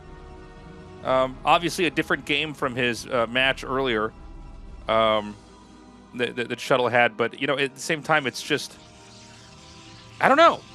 I'm not sure. I don't feel great for Shuttle here just looking at this game. Yeah. It just feels like a game where he doesn't have a whole lot of control.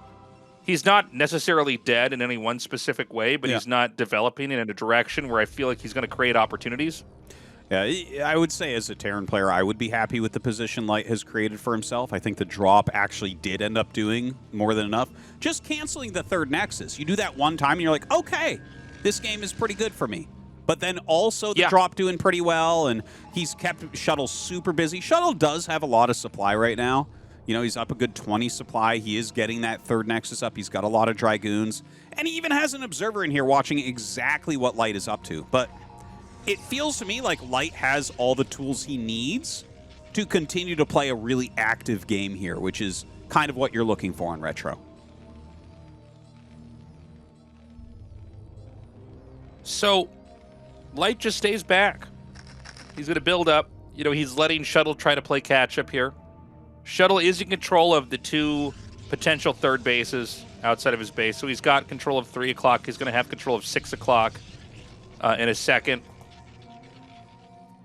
Light has... Okay, he's going to be pushing out now. I was going to say, he needs to eventually decide when to push. And, you know, a lot of times hitting the third base, if you can kind of go through the middle and then come up from that land bridge, that can be a strong spot to hit. Let's see if he does that or if he instead tries to go right through the middle. Yeah, it does look like he's going towards the middle right now immediately with this push. Has a Wraith in there as well as some Goliaths. A lot of siege tanks still just kind of rallying out. Shuttle has a lot of goons right now and quite a few Zealots coming out. If he gets that legs upgrade finished, I'm not sure that you can really... Can you push him, do you think, even if he gets his legs done? Like, this is a big Protoss army. You know, it's not a lot of vultures. Yeah. So if there's enough Zealots out here with speed, you might be able to overpower him. I think there's only four Zealots inside the shuttle, but that could be enough. He is getting this expansion up here at 12. There's a Dragoon harassing, but that's not going to stop it. What's most important, I think, for Shuttle right now is to just buy time. Now, he's got that position in the middle of the map, but he doesn't have to keep that. He doesn't have to commit to that there. Light could, again, unsiege and then wrap around that bridge area I was talking about, where the 3 o'clock base is, and hit from there. This is going to be carrier tech here.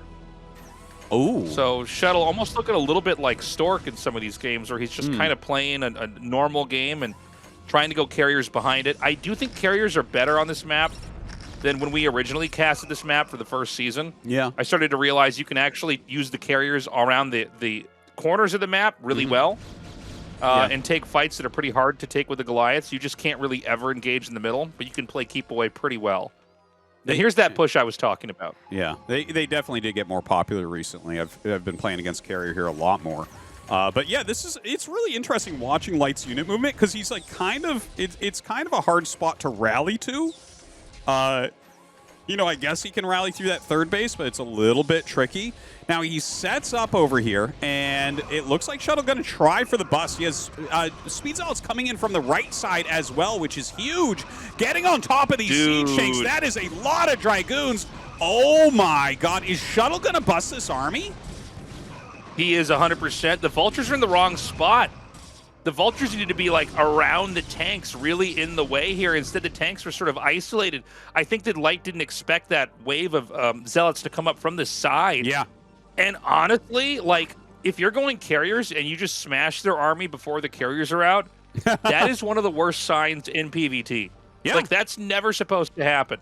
You're supposed to be the most weak when you're getting carriers. Now, the way that Shuttle went carriers is probably the safest way. It's off of 3 bases.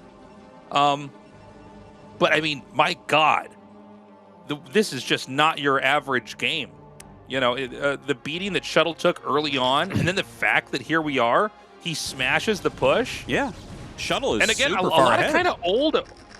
Yeah, a lot of old approaches here, but it's really working for Protoss today. You know, I mean, this is not your, you know, this is not a day where it's Snow or Mini and it's speed shuttles and Reavers and Psystorm and, you know, destroying the scanner to only get the DTs out to win the game. It's an old-fashioned way to play the game, but it works. I mean, all the way down to having just one shuttle with Mass Dragoons, that shuttle full of Zealots just to try to get a drop on the tanks while you patiently tech up into carriers. Man, really, really well done by Shuttle here. Like, he's kept his composure, and he's definitely in a very winning position. Light, you know, he's a great player, and he's going to try to come back. He's getting a little bit of probe harassment, so that's good. But to deal with a massive gateway army plus carriers, like, if you only have to go Vulture tank with a handful of Goliaths, that's one thing. But when you have to make enough Goliaths to push back carriers, and then, like, also battle against such a large gateway-based army, what a tough situation. And it's not like he can just take other bases. I think his only opportunity here is to go like 9 factories or so and just completely doing like a never-ending rally push, you know? Like, get in there, start killing the army, and just have just barely enough to win. And keep in mind, you know, where is Terran going to expand from here? That top right main could not feel further away from the Terran's perspective. Oh, dude, is he really doing this? This is insane. Are you serious? What? It was just like 4 Goliaths and then only tanks. There's like nothing but Zealots on the map. Well, he has to take some risks, like, I think, right? If he sits back and just masses only, I think Shuttle is just going to run him over. He's going to get enough carriers. He's going to have a big enough army. So Light is way far out there. He starts a base at 9. I think that's a good idea because if you're going to be attacking nonstop, you definitely can expand with that.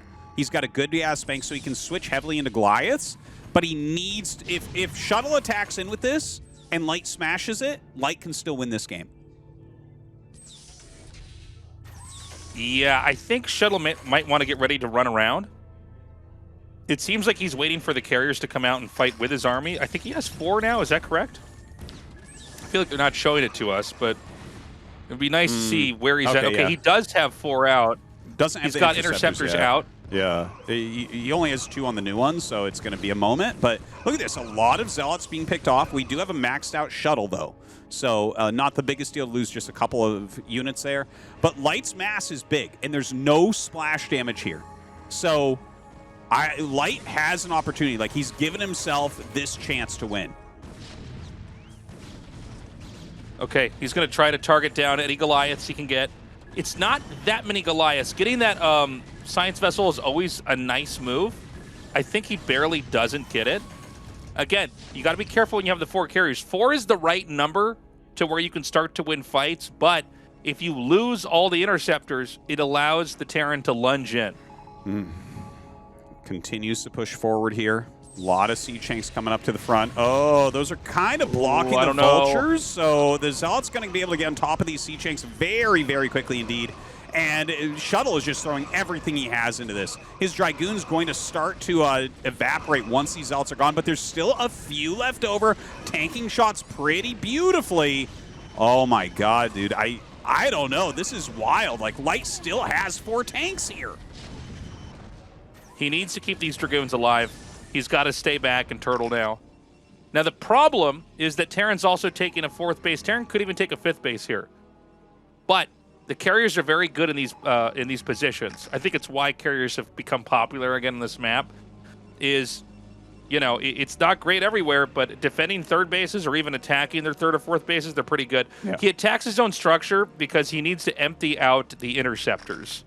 You want to have them all emptied out, and then you want to right-click away, and the interceptors will trail behind the carriers. Man. Now, I think he's up to 6 so far. 6, and then, 8 is where you start to actually just win against everything. Yeah. And he's getting there pretty quickly. In fact, that might be 8 right there, stacked up.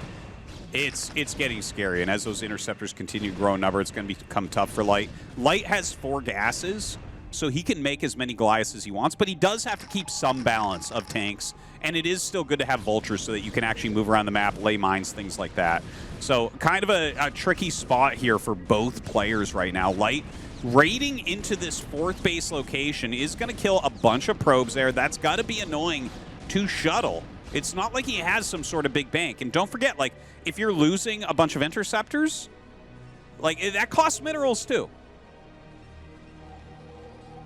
For sure, yeah. I mean, that is something you can't afford to give up. It's too bad to see those cannons not actually at the Nexus itself, and so those probes were driven away. But Protoss, just a few more carriers and then Dragoons underneath it, and you can kind of make this work. He's sending those probes back over there. He's going to start to roam. It's important that he picks off the Goliaths where he can and avoid them where he can't get any picks.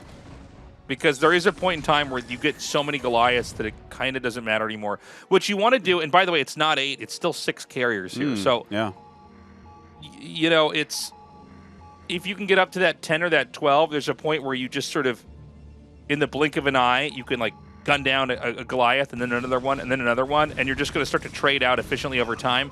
But he's doing the right maneuver here. He knows that he has to basically run around. He can't engage with the tank Goliath. He has to force the tanks to unsiege, and when the tanks are unsieged, sometimes you can take these fights. Remember, when you see this many Goliaths, you are not making vultures, so then the Zealots become a lot stronger.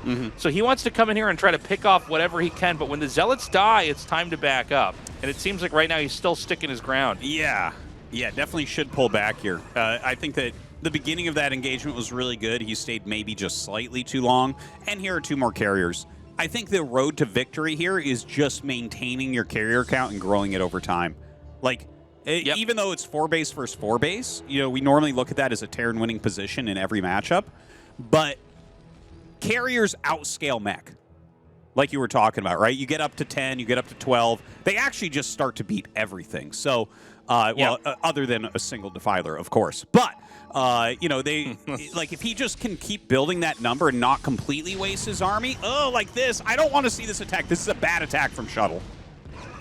Yeah, I think he's overestimating the power of his Zealots. Well, hold on a second, actually. The Zealots drive it back a little bit. The trick is, if you can get the tanks, go for the tanks. Otherwise, try to snipe the Goliaths. Once all the tanks are gone, your ground army can win. We were literally talking about this earlier today, Artosis, but one of the problems here is that Shuttle is bad with, big armies.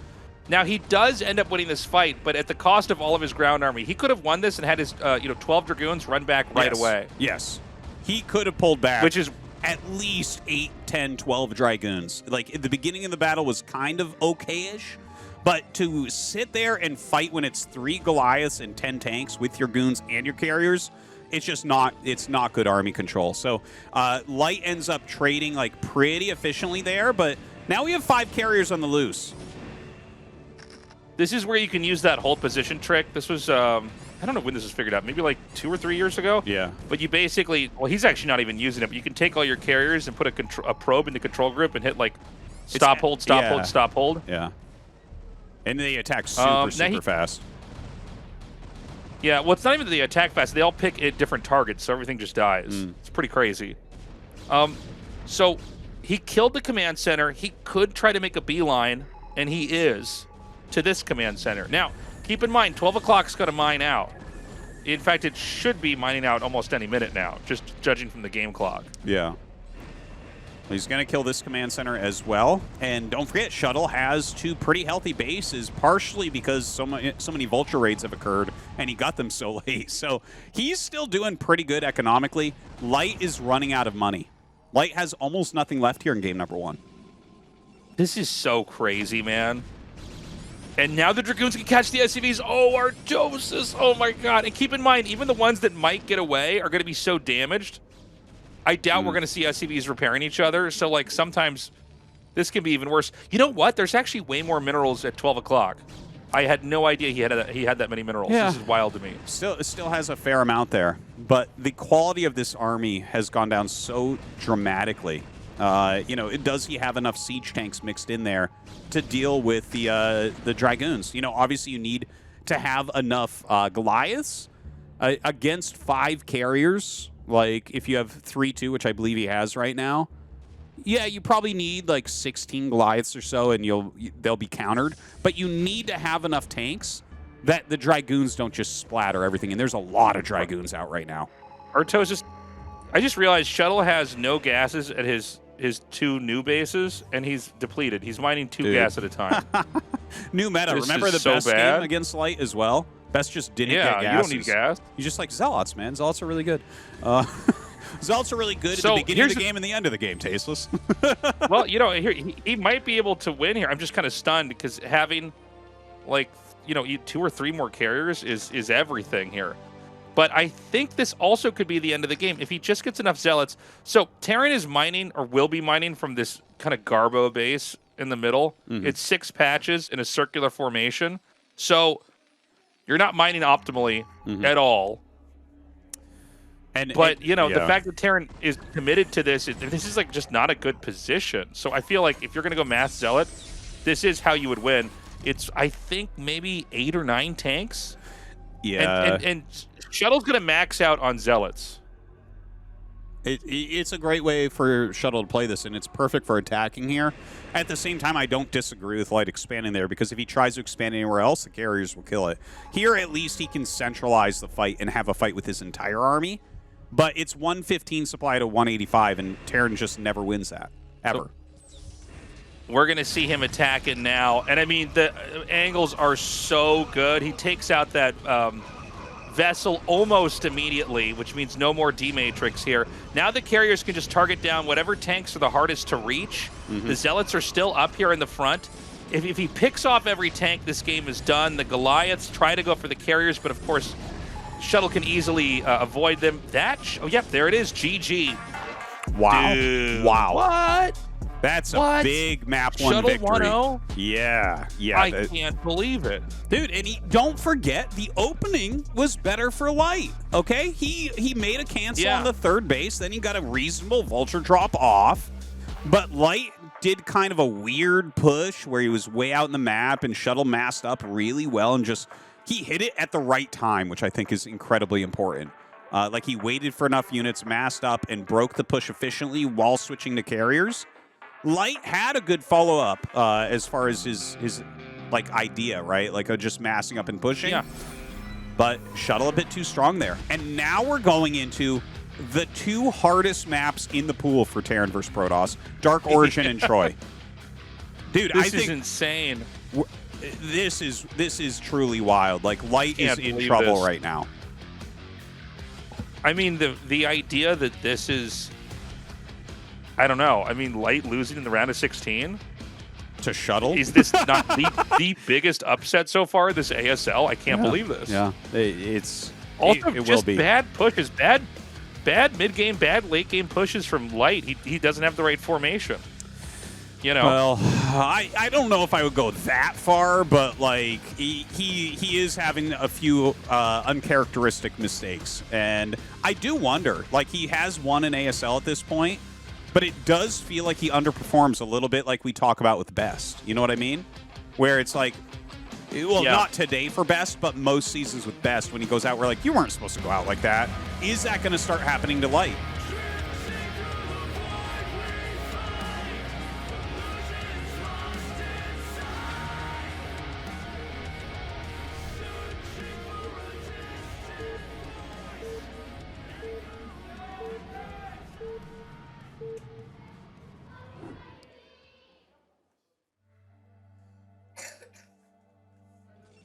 Okay, Shuttle in the bottom, Light in the top.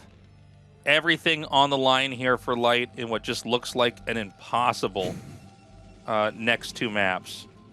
Will we see Shuttle move across the map and take the gas? I'm guessing yes, but, you know, he does seem to march to his own beat. Yeah, I'm not sure what Shuttle's plan will be. I'm thinking in my head, like, what's the best game plan to pull one of these two maps? And I'm like, okay, you know what? On Troy, I actually just want to see him make 2 Gate Zealots in the center. I think that's actually the best play for him. Here, I'm not as sure. I'm not as sold on what he should be trying to do here, because Light is good at blocking a lot of the cheesy moves, but definitely start with the offensive gas. Yeah, Pylon at the entrance, kind of almost looking like it's a fast expand PVZ. Obviously not with placement, but with the idea of it. That always means Protoss is going to try to take the gas.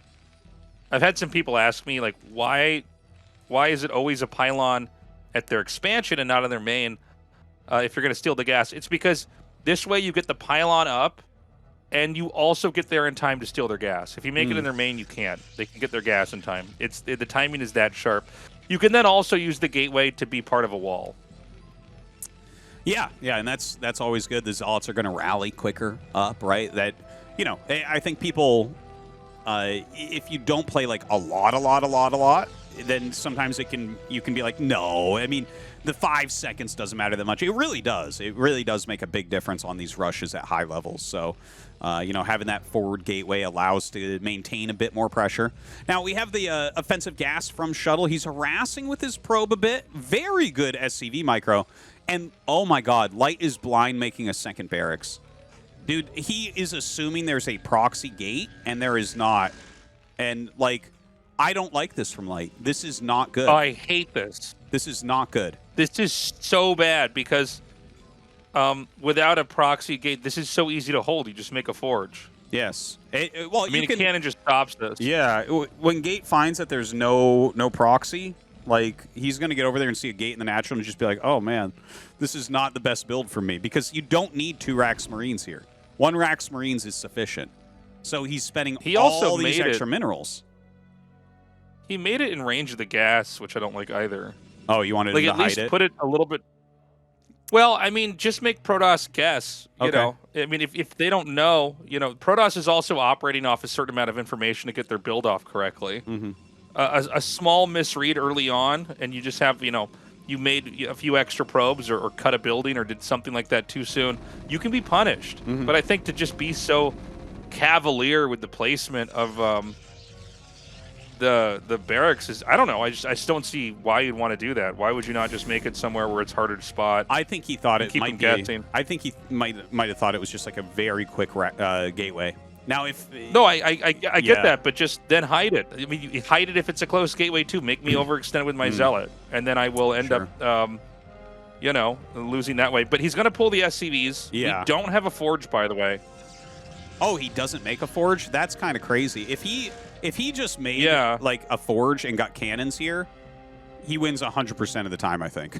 You know, against 2 racks. Like, now with the SCVs coming, ooh, the SCVs actually have to turn around. This is good play from Shuttle. I love him running around the SCVs. And look at that. Ooh. Kind of, ooh, that's good micro from Light, though. Very good micro from Light. I can't believe there's no forge, man. Yeah. This is getting scarier and scarier. I mean, the Marines are coming out in these pairs like this. They've all the Zealots have lost shields now. He might try to get him where he's in between the bridge. A lot of times Protoss, they want to intercept the reinforcements. Terran units can be very brittle. Yeah, they definitely need to fight as a group. He has vision of the minerals at his third, so he can drill here. Oh, yeah, you're right. And a flank of Zealots, but that's a ton of Marines, man. You can target these Zealots down very, very quickly. And here comes the drill of probes. But he does it maybe a little bit late. The Zealots are all basically picked off, so he has to pull back here once again. Dude, is Light going to pull this game? Oh, my God. Well, I mean, that's why we normally see Forge a little bit quicker here. If you can buy a little bit of time, you could even give up the gateway, have the cannons further back with another pylon. You just have to get enough out, and you're okay. But I think seeing that, it was almost like a greedy moment in it where he just had to actually appreciate the situation he was in. A lot of bruised Marines, but I think there's still no way that, you know, with one gateway alone you can hold this. Also, there's nowhere to put a cannon now that is going to be like a panacea for all the problems that Terran can cause right now. Yeah. It's turning pretty rough for Shuttle. He had such a good opener, and Light actually did. Like, we're definitely right that was not a good barracks, but Shuttle just did not react in the right way. As soon as you see that, if you go Nexus, Forge, and instantly cannon, Terran just looks at that and says, oh, no. Like, that's... Oh, man, how do I ever do anything against this? The factory is being made now. I don't know what the worker count is. I mean, keep in mind, Terran did send a lot of SCVs to get across the map. Terran hasn't committed up the ramp, although I guess as I say that, I think he might be doing it right now. If he kills the gateway, the game is over. Yeah. Oh, hold on. It's a pretty good Shuttle probe usage here. Control, actually. Yeah, he's kind of keeping his distance.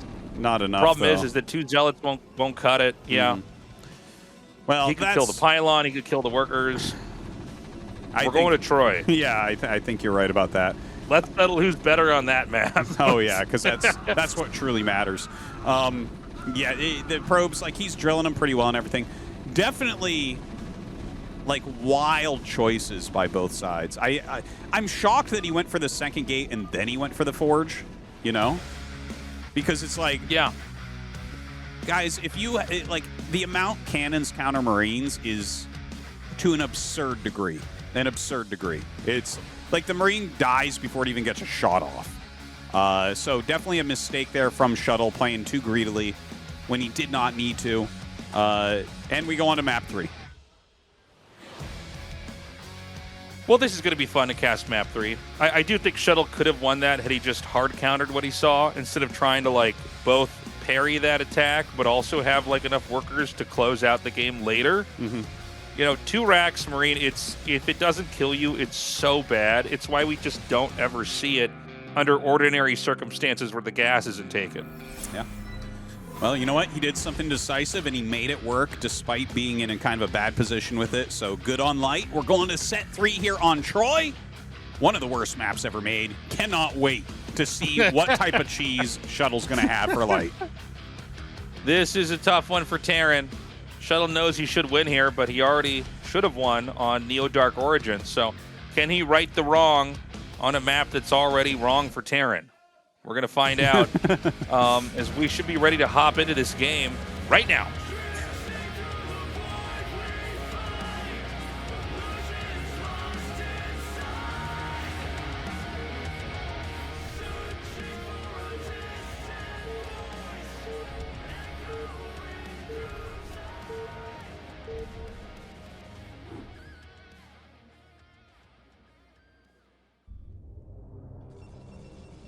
Okay, going into this map here. Artosis, would you break down how this map works? I know that, like, we've talked about it before, but not everybody watches every game, and this map functions entirely differently from any other map that we've ever had in the map pool. That's right. That's of right. all ASLs. So basically, it is kind of a small 4-player map. It's not that long to get to the other bases and everything, but the main feature here is you have 2 assimilators that are at your natural base, in between your natural and your main. And if you kill one assimilator, the geyser underneath, because the assimilator takes up less room than the geyser, okay? So it suddenly blocks out all big units. So the biggest unit that can get through once you kill one geyser would be a Hydralisk. Okay, so that means Vultures can't make it out, Goliaths can't make it out, tanks, Dragoons, none of those can walk out. If you kill both, then nothing can make it through. Nothing at all. Not a Zergling. Actually, I believe a Ghost technically does make it through, but that's not a thing. So, by killing both of those, you make it into an island base. If one player is playing an island map and the other player is playing a land map, the island map player loses 100% of the time. Like, you have, like, maybe 3 minutes in which you might be able to get such an edge that maybe you can win it. So it is incredibly, incredibly strong to kill those geysers off at any point in the game. Like, imagine this, okay? Even if we don't have the rush, which I'm disappointed in Shuttle, I would have made 2 gates in the center of the map and I would have beaten Light here. Okay, so I would be advancing. because I'm smart enough to build 2 gates in the center. But imagine this, right? So you're playing a regular macro game, and then your opponent dives in with shuttles, right? And with Reavers and Zealots and 2 shuttles, and just right-clicks 1 assimilator. You no longer can rally your mech out of your base. Are you ever going to win that game? Probably not. Probably not. Could he go for Gateway on 15 and do like the Dragoon range rush? Oh, I guess he already... Yeah, could you do that to kill the entrance? No, maybe not. But I feel like I don't know. It's a ramped natural, so your bunker is going to be super strong against that. Sure. Yeah. I think it just becomes a standard hold at that point. Maybe he has like a mid-game time he's thinking about. Yeah, I'm just so surprised he's not doing this. This is so weird. But maybe you're right. Maybe there's something he does in mid-game that's much stronger.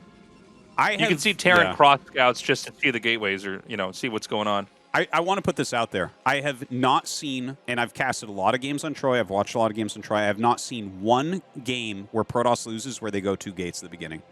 I literally have not seen them lose. You can't 2-gate in the middle. You just 2-gated your entrance? You can do either one.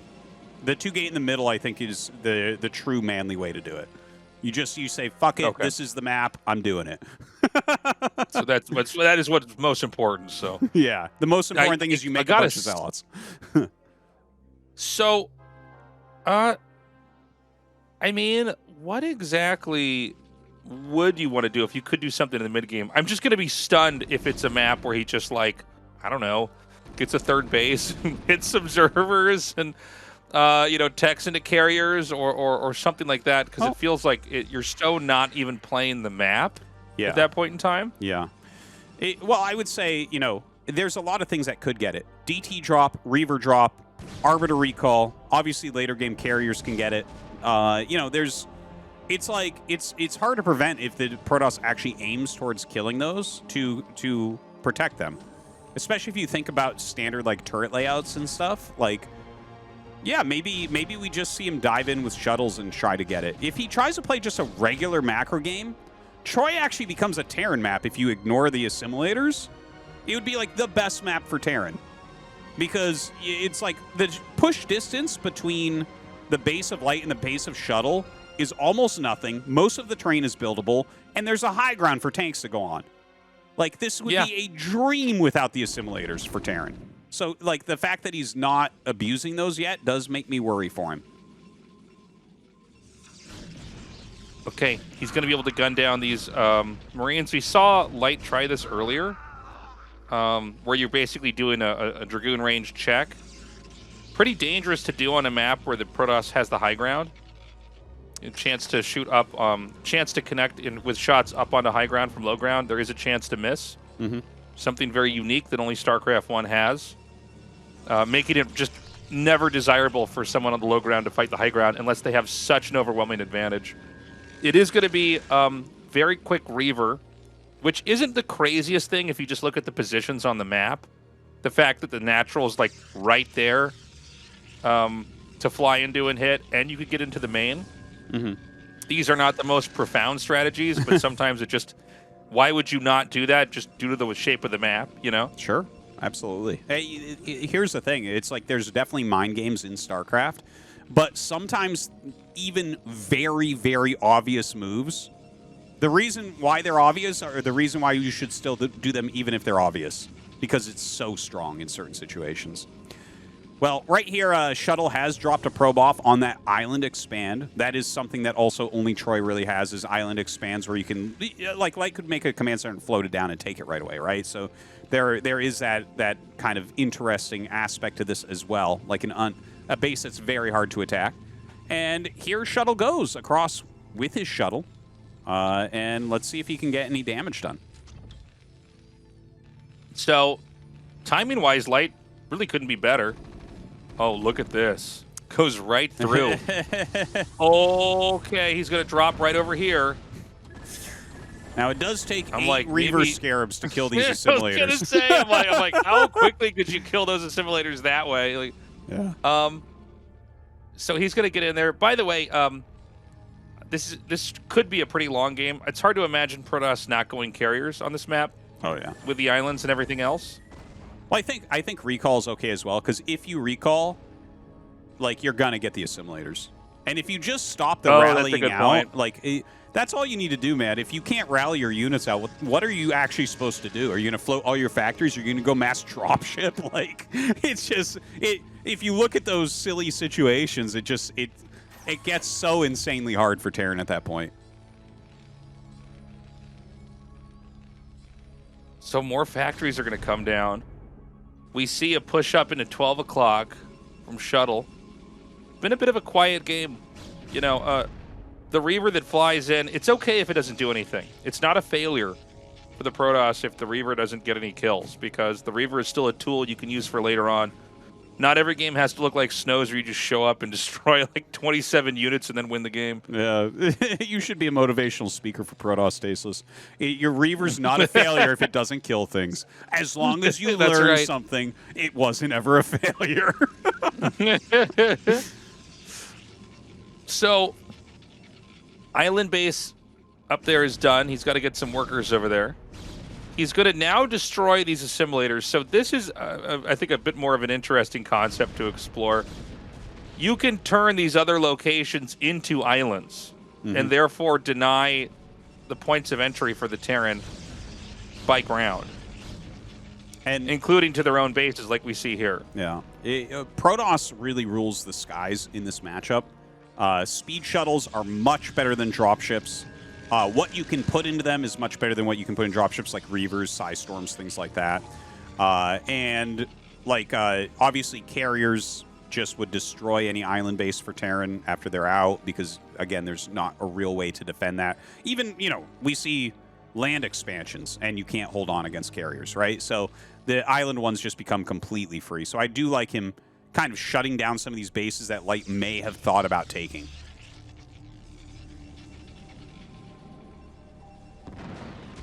Okay, so he's just going to use the Reavers out here, try to keep the Terran, you know, working, at least to get out on the map.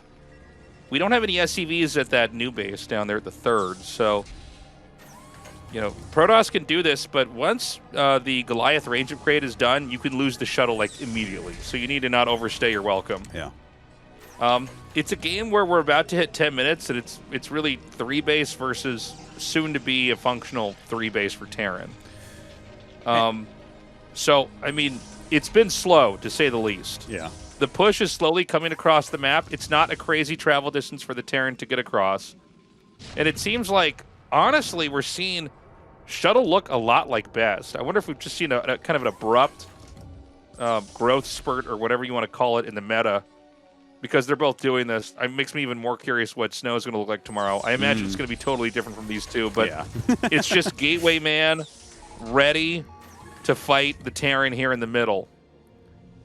I gotta mention very different from Mini's DT play with the fly in there and kill the scanner. You know, these are very different concepts.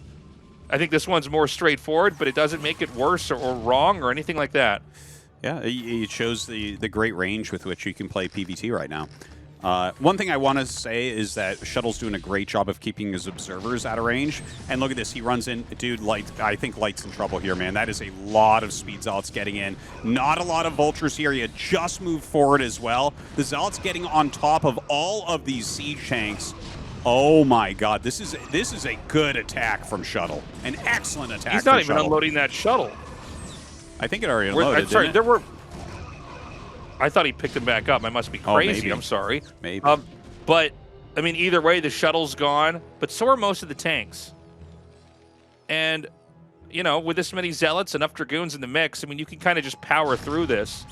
And he's going to do it once more. He's got about 8 Dragoons, but these Zealots can get right on top of these tanks. The Dragoons can patiently stay in the back. It's going to wipe this position out totally. Yeah, this is rough. This is great play from Shuttle. Shuttle now needs to take a 4th base. That's going to be the important thing, because he's very Gateway manish here. So like, there's still some comeback potential from Light. Like if he sets up really, really strongly, a really entrenched position, kind of like we saw against Best on Apocalypse, right? You can make a lineup that basically doesn't die to Protoss units. So yeah, I really feel like here Shuttle needs to decide what is my next step, and it should be that 4th base. Yeah, he needs to have the 4th. you know, Terran can basically play from this awkward spot if Protoss doesn't grow and start to, you know, fill in their role. It's okay. You know, sometimes Terran will just keep pushing, keep attacking out on the map, and you can kind of, you can deal with it there. By the way, you know, 3 o'clock is accessible here for Terran. I wonder if he should have sent Dragoons over there to take that out and make that an island as well. 100%. I'm surprised he didn't, right? Yeah. Like that would have made more sense than 6. I literally thought he did do it. Yeah. So it wasn't until I saw the command center go there, I went, oh, all right, well, it's going to be this kind of game then. Because if it's just Terran stuck on 2 bases, this is a pretty easy game to play. By the way, I'm sorry, did he not land something at the base? I think that's his to the engineering left bay or his barracks. Sorry, it's like perfectly placed to look like a command center there. I thought there was a base he just wasn't making SCVs at. No. Great storm. Oof. Well, it's good that he pushes this back for now because that high ground position, once you have that entrenched, the push to the natural is so fast. Some good side storms going down right now. Light trying frantically to stay out. Oh my god, that is a lot of Zealots. Tasteless. I don't know if I'm going to get my TVT tonight. I don't think you are, Tastosis. We're doing PVT all the way. Light crumbles in this position. Just a Goliath and a bunker here to defend. And, you know, the 4th base finishing soon here at 12 o'clock. Templars now spilling in, can easily storm the tanks, the Vultures, or even the SCVs. It doesn't really matter at this point in time. I gotta say, it doesn't even look like the Light that I'm used to casting. What a plot twist in this, not just this group, but this entire season of ASL.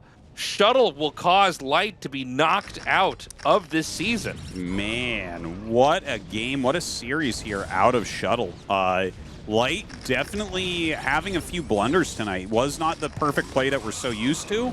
It's really interesting, right? Like, all the pro gamers agree that he is the scariest along with Snow. But at the end of the day, he's falling to someone who is kind of a joke to the other pros. Like, everyone makes fun of Shuttle, right? He's kind of like the free win, but here he is getting a huge victory over Light. I mean, this is just crazy to me. I know that Light is still in the game physically. I know that the Vulture drops did come in there and kill the probes. But, I mean, just looking at what Light has, isn't much. And that includes workers. A lot of workers have been killed off in this fight. I think they're both pretty low on workers. It's like 89 supply to 68. But this is still a pretty big advantage here for Shuttle. Now, again, Shuttle, he does fumble games, I'd say, more than almost any other ASL pro. He has lost workers. This harass is continuing on, but the dropship shot down. I think if Shuttle just restabilizes. Go ahead. I was just going to say, if Shuttle never attacks 3 o'clock, there's still a chance. Right? I was literally calling it because it looked so over, but like, he did kill all those probes at the 3rd, so that's kind of nice. And, you know, but Shuttle has 4 Nexuses. Look at this, a 30 supply advantage. Light is so light on units right now. It's very, very tough. He's trying to pull something together, but I think you're right. If Shuttle just stabilizes, it should not be possible for a victory here from Light. Well, he just has such little to work with here. He's still being active on the map. It might almost be worth it for Shuttle to, like, just go clean up the top left side of the map and just storm drop this island base. You know, when you have these island spots, if you don't have, like, you know, 5 tanks and Vultures just sitting there, you just storm it and you win. You know?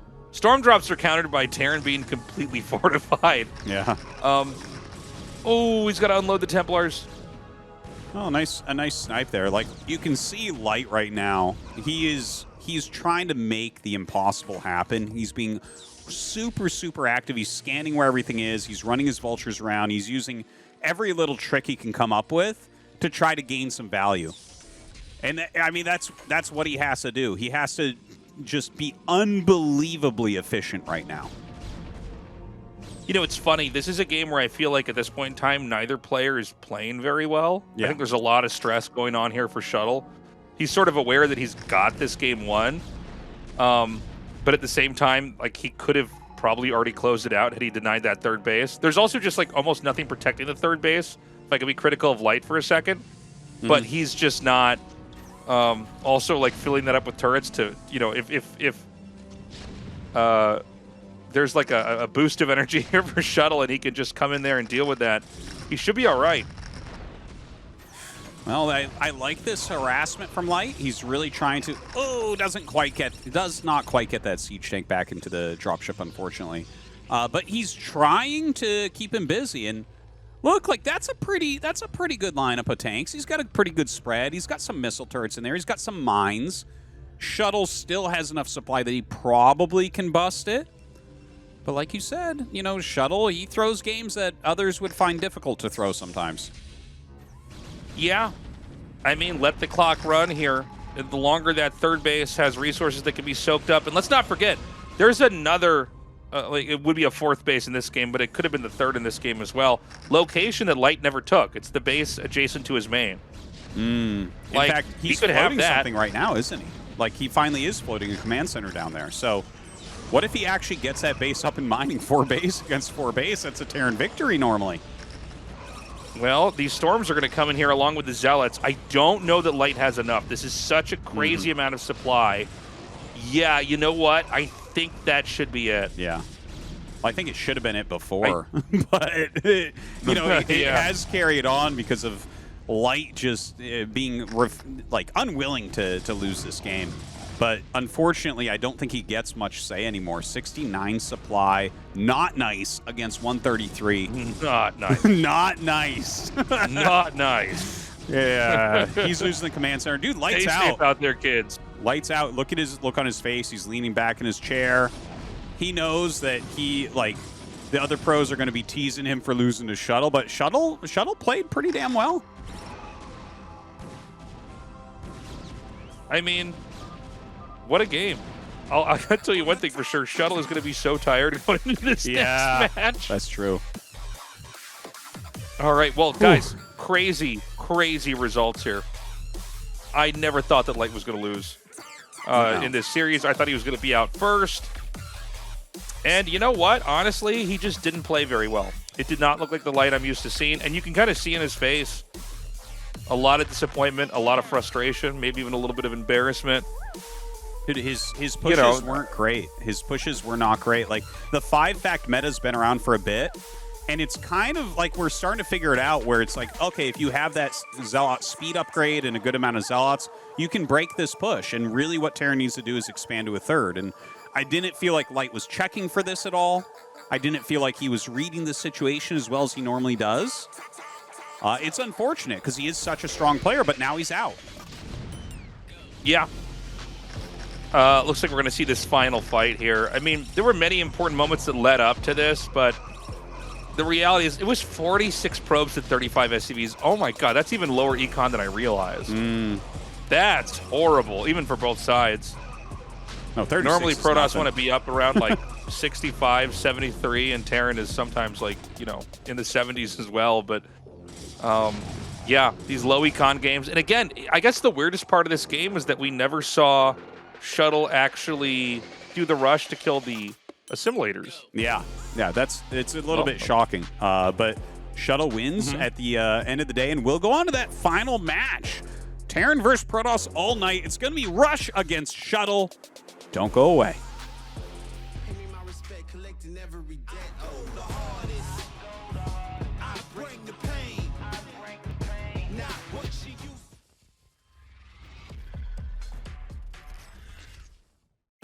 자, 끝장 토론 이번에는 윤찬희 선수와 도재욱 선수를 모시고 시작하겠습니다. 토론 주제는요, 울트라 리스크를 울라리로 부르는 행위 가능한가?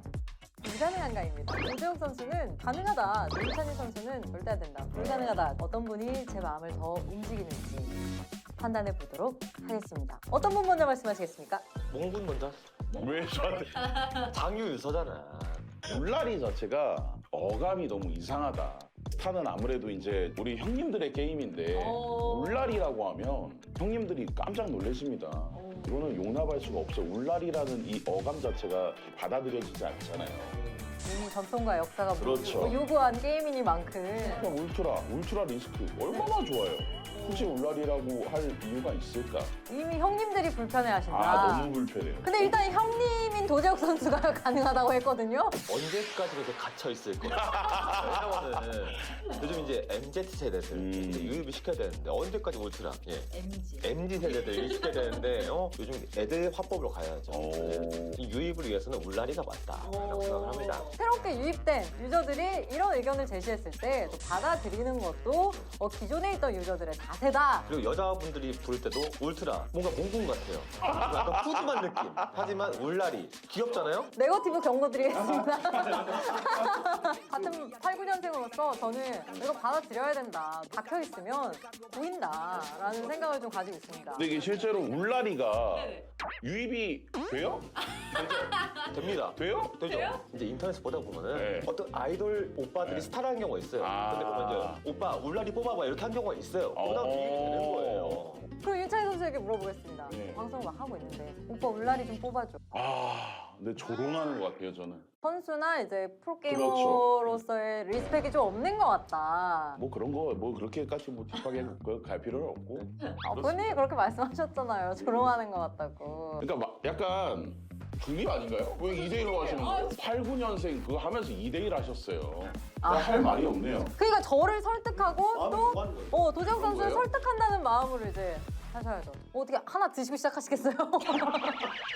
머리가 안 돌아요. 그러니까 이게 하나, 네네. 머리가 안 돌아요. 근데 솔직히 저도 좀 설득이 됐어요. 오빠에서 넘어가신 거예요 혹시? 근데 듣다 보니까 너무 갇혀 있었구나. 너무 갇혀있어. 나쁘지 않은 것 같아요. 울라리, 울라리? 히라리. 뭔가 약간 귀여워요. 귀여워요? 네, 귀여워요. 갑자기 조롱에서 귀여운 걸로 바뀌었어요? 약간 귀여운 것 같기도 해요. 또 귀엽게 한번 보여주시죠. 마지막 쐐기를 박는. 근데 오버레드도 오로. 이제 오버레드도 오로라고 해요. 오로. 오로? 네, 그리고 사이언스웨스도 사슬. 사슬? 사슬 돼야 되고 배틀코드인데 배틀이 아니고 베크 이런 식으로 돼야 돼요. 이 게임 자체가 좀 무거운 게임이잖아요. 전쟁 게임이다 보니까 약간 좀 귀여운 요소를 넣어서 여성분들과 어린 분들도 유입할 수 있게. 유닛 이름이라도 약간 그쵸, 귀엽게. 좀 귀엽고 친근하게 다가가야 된다. 너무 울트라 리스크. 너무 장엄하게 가면 안 된다. 너무 무거워지니까. 그러니까 베크 그런 것도 이제 나온 거예요, 실제로? 베크, 오로, 사슬. 진짜로? 오로에서 살짝 빼고 싶은 마음이. 오로가 좋아요, 오로가. 오버 단어가 딥해요. 근데 너무 억지 아니에요, 근데? 하여튼 귀엽게 줄여보세요. 하이? 되잖아요, 하이? 도재욱 8, 9년생의 수치예요, 정말.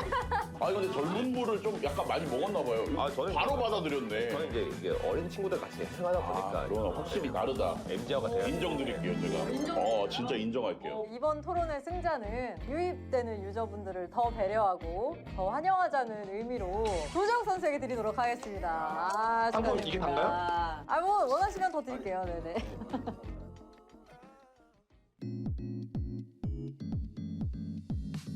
불 좀 켜줄래? 내 의자 좀 보게.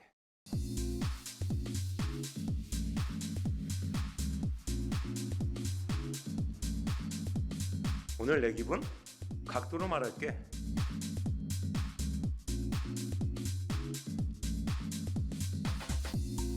이 바퀴 내 무게가 다 담아질까?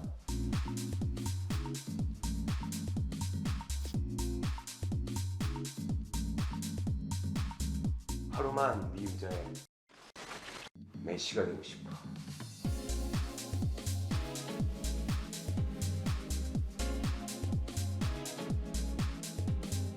알고 싶어 너의 커스텀 값.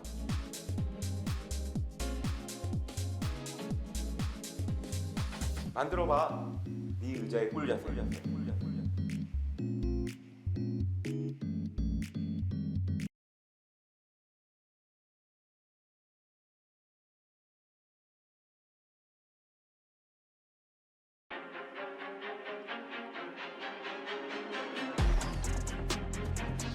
We're closing today out with another TVP.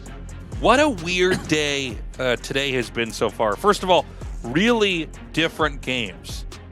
We're seeing the range that this matchup has. We are not seeing the late game tech we're used to having. We've had some arbiters, we've had some carriers. It's not mass shuttle like double robo. It's not lots of storm drops, although I guess we have had that here and there, but no shuttle speed, which is fine. What is going to happen now that we have Shuttle versus Rush? Light is already out. You know, we thought 2 Terrans would advance today. We only have. Do we have any Terrans in the round of 8? We don't yet, right? No. Hey, like, I really looked at the groups closely, and I predicted it would just be Rush and Light moving forward. The next group it has Action and Snow in it, so I'm not holding out hope for our Terran players in the next group, but maybe. You know, upsets do occur. Here, if Shuttle wins here, this becomes the worst ASL of all time. From possibly the best, it was looking like it might be the best with so many Terran players, but dude, Rush has to get through. Well, I think he's got a better shot. He's looking like he's in great shape still. Not having the same kind of problems necessarily that Light's having, but we're seeing a lot of this kind of gateway man style. Are we going to have it again here? And if so, is Rush ready? Guys, this is the final best of 3 of the evening here in Group C.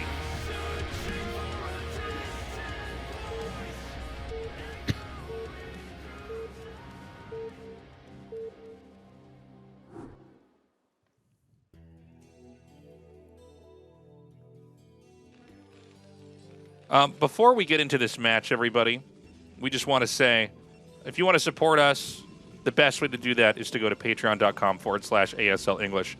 Many years back, AfreecaTV canceled the English broadcast of this. We used to do it in the studio. And thanks to you guys, we can still do it online. And, yeah, I mean, we love you guys. We appreciate you guys. So if you haven't signed up already, please consider it. Sign up for a year. We love you. Thank you so much, everyone, for the support on that Patreon. Again, patreon.com/ASL English. Now, as we get into this final match of what has been a great group so far, we're on Radeon. We talked a lot about this before, right? And there was like the attempted Nexus bust. It didn't work out. And now we're back, and it's cross spawn. So cross spawn is what I was talking about before, where the map is so big, this very gateway heavy style can be really strong, just because it's hard to push across the entire map.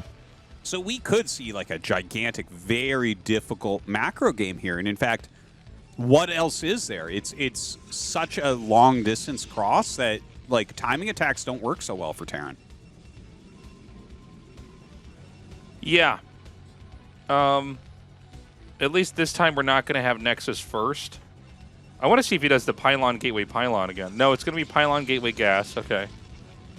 I want to see that build we saw earlier on Retro and try to figure it out. Rush is just going to go for the main line opening for Terran, which is to get a barracks, get gas. There's a lot of different games that can be created from this point, as are there from Protoss. But yeah, my big takeaway from today so far is that, you know, this season we had the crazy stuff where Mini was like doing, I think, some of the most advanced stuff we've seen in the matchup consistently. Yeah. As of late, basically doing counterattacks to take out scanners or drops to take out scanners and then hold off 2-base play with DTs. Both Best and Shuttle have another approach.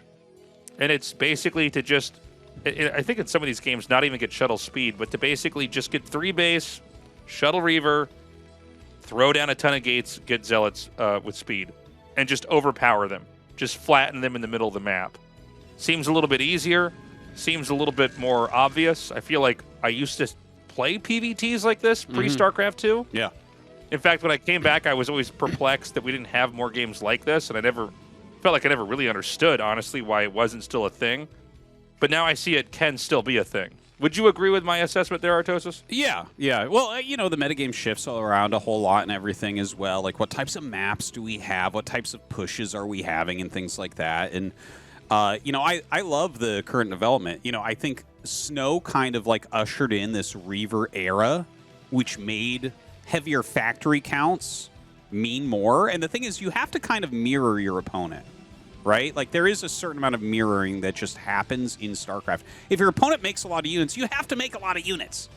And so, because Protoss, like, macros up a little bit quicker, you know, that can be a very good counter to the current, you know, make a bunch of units and attack because everyone's going Reaver. It's like, well, you can still go Reaver and kind of force that, but then you just go for a bunch of units behind it. And then Terran has to say, okay, well, we both have a bunch of units. Let's expand. And this is kind of like what the metagame is, right? Like these builds and counter builds. There's no one thing that works. Like, no matter what build you come up with in a matchup, there's stuff your opponent can do that's going to trend well against it. And this is why StarCraft is so great, you know? Yeah, absolutely. I mean, there's so many different ideas at play, and there's not necessarily one right way to play. I guess there's plenty of wrong ways to approach the game. There's definitely But it's wrong cool ways. to see the it's cool to see the play styles kind of emerge and see what works and what doesn't. Rush is going to be expanding. This should be a fairly slow game. If it does pick up, it'll be from the Terran here. Although, like, it's weird. Sometimes Terran can do that same push we saw in Apocalypse in cross spawns, and Protosses are just too greedy and they die. Like, they shouldn't die to it, but sometimes that's, you know, sometimes that's kind of the play, is that Vultures are so fast. If the Protoss cut too many corners, you can just get in there and do damage. Not saying it's going to happen here, but that's one way this game picks up. Shuttle seems to be either Reaver before third base or Reaver after third base, although he has gone for just, you know, conservative three-base carrier play. It does seem like, generally speaking, Shuttle has not tried to do all the most modern things that we were looking at in the past 2 or 3 years. But it's working for him today. Well, you know, I like to see that. I want to see different players like rising up and everything as well, right? Like, even you know, some of these older names, like, to kind of have a secondary peak, right? Like you mentioned, he was the first ASL champion, and then everyone else got good, and he kind of could not keep up with that. But I mean, I think it would actually be really good for StarCraft if Shuttle somehow became one of the best players again. Like, the thing is, he is top tier. He's a round of 16 guy. But, like, the weakest of them, right? Like, the weakest of the regular round of 16 guys. Now, if he becomes even better than that, it's like, well, he's got a great personality and stuff. I'd like to see him do well. One big benefit of doing very well in ASL is your stream numbers explode, or can explode, depending on, you know, they haven't done it for everybody, to be honest. I'm not going to say names, but, you know, if Shuttle were to get really deep, it would be very good for him. He's already a massive streamer. We saw this happen with Rain. I mean, Rain, after winning ASL, his stream was so big, he literally stopped playing StarCraft for a little bit and just tried to stream variety. Yeah. He wanted to focus on that because he was getting such a crazy income from that. Taking a look at this game, Tasteless, it's like a 2-gate observer into the third base. So that's all pretty standard. I imagine he'll go Reaver from here, but he doesn't necessarily have to. Looking at Rush, this looks like standard upgrade Terran, but we don't know yet. It matters whether he throws down his starport or if he throws down 3 additional factories. We don't know which one that's going to be, but that's really going to show us the type of direction this game will go into. Well, the 4th base is going to be ready soon if Shuttle wants it. Probably the slowest game we've had all day today, but I can't say I really blame anybody. I think, you know, jumping the gun and trying to attack out would be a little bit foolish.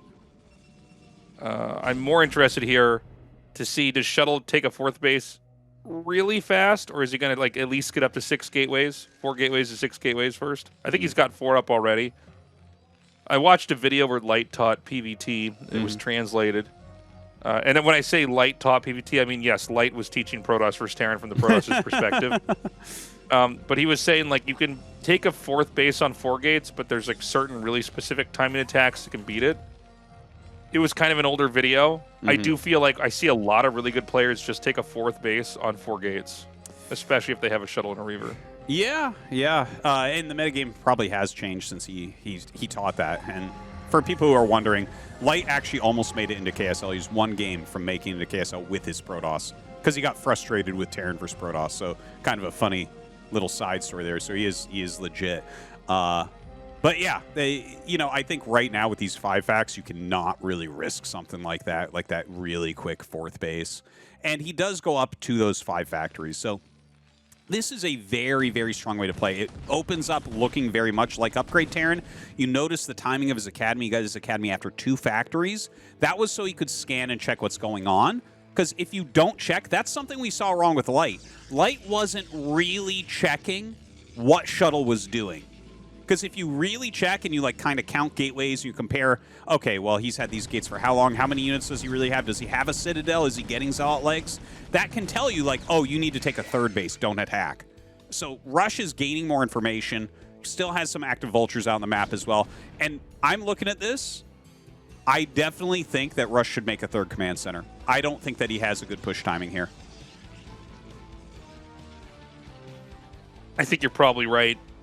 I don't think there's any way he gets across the map. Yeah. Shuttle is playing like really good, proper PvT. He is not going to try to take any risks. Rush is back here, I think also playing about as solid of a PvT as you could ask for if there's that third command center.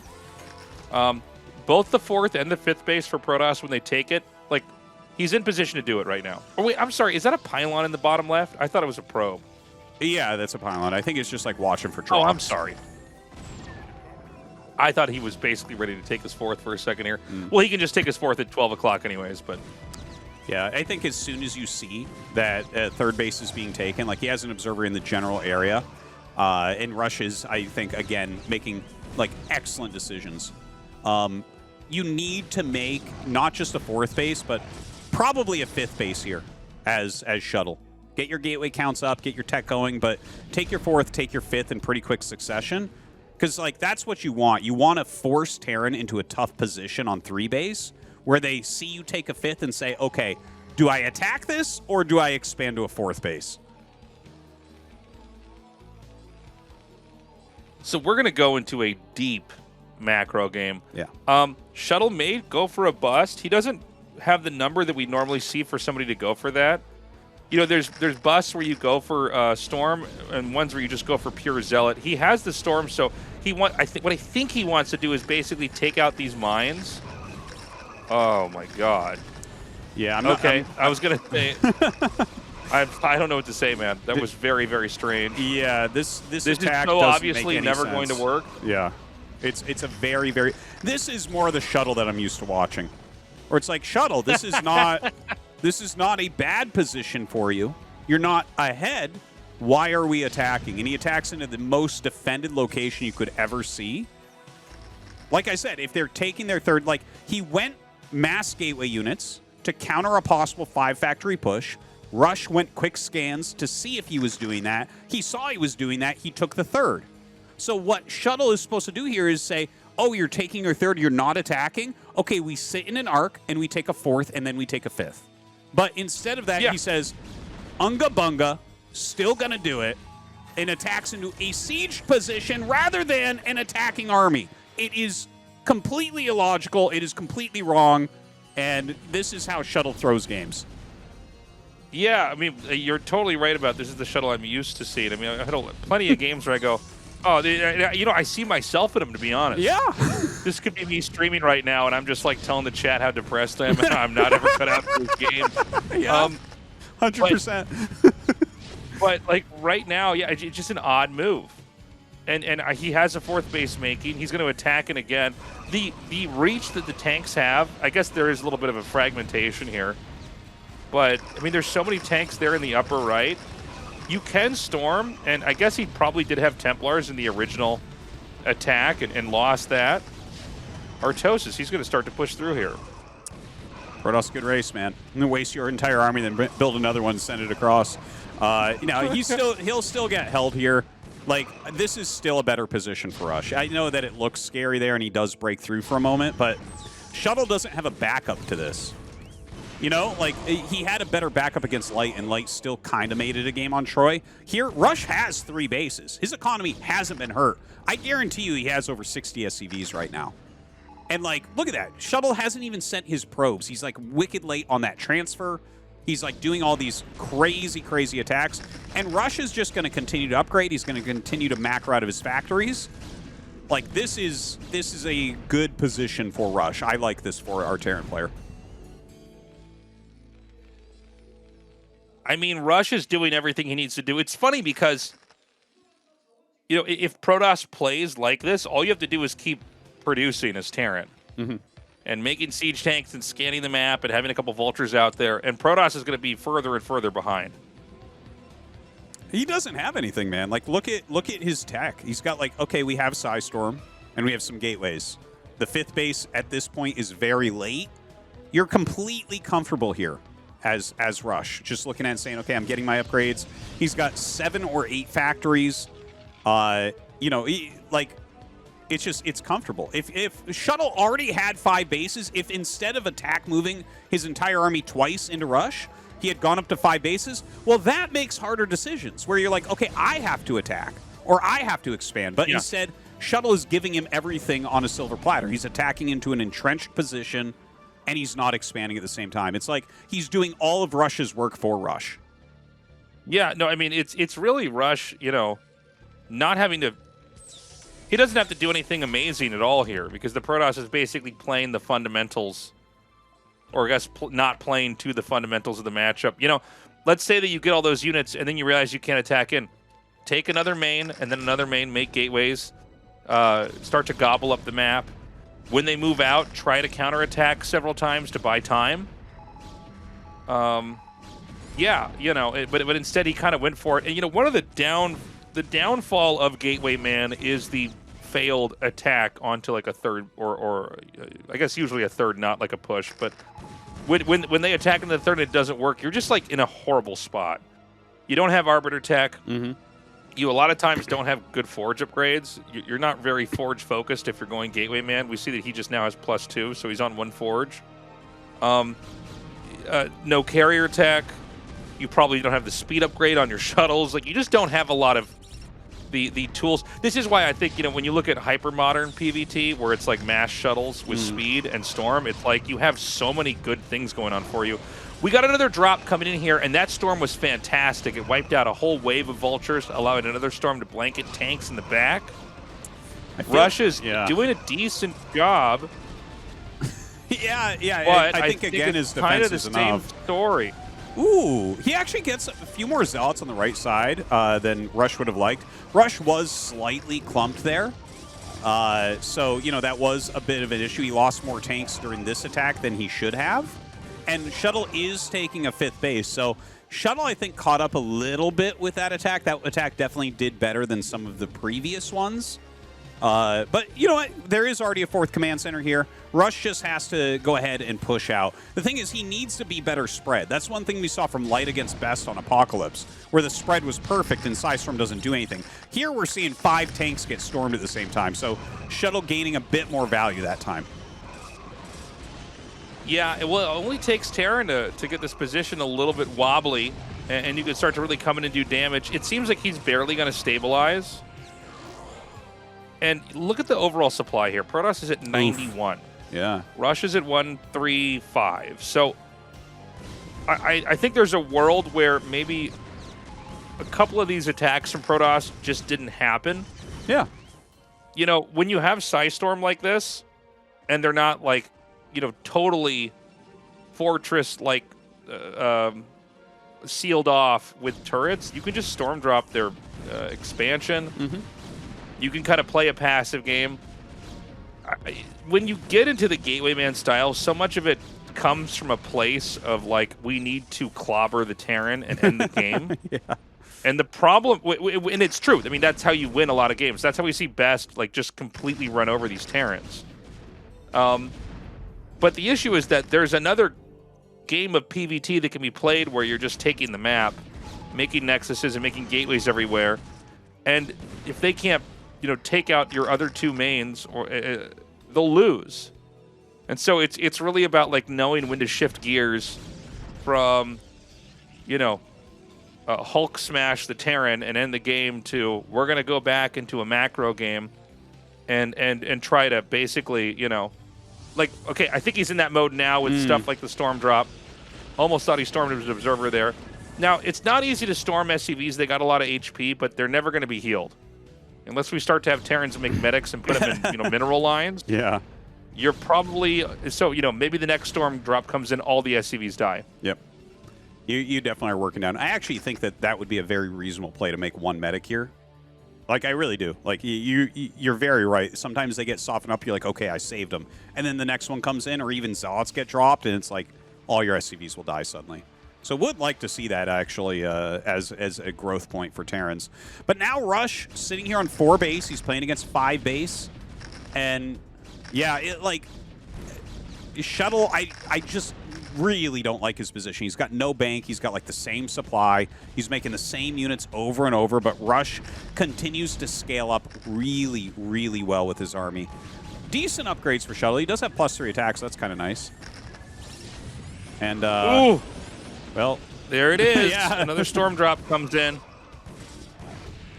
But again, you know, Rush on 4 bases is looking stronger and stronger. We have another push coming in here. Was that an EMP? No, it was not an EMP sent down there. You know, the tank line is so crazy right now. It's every fight.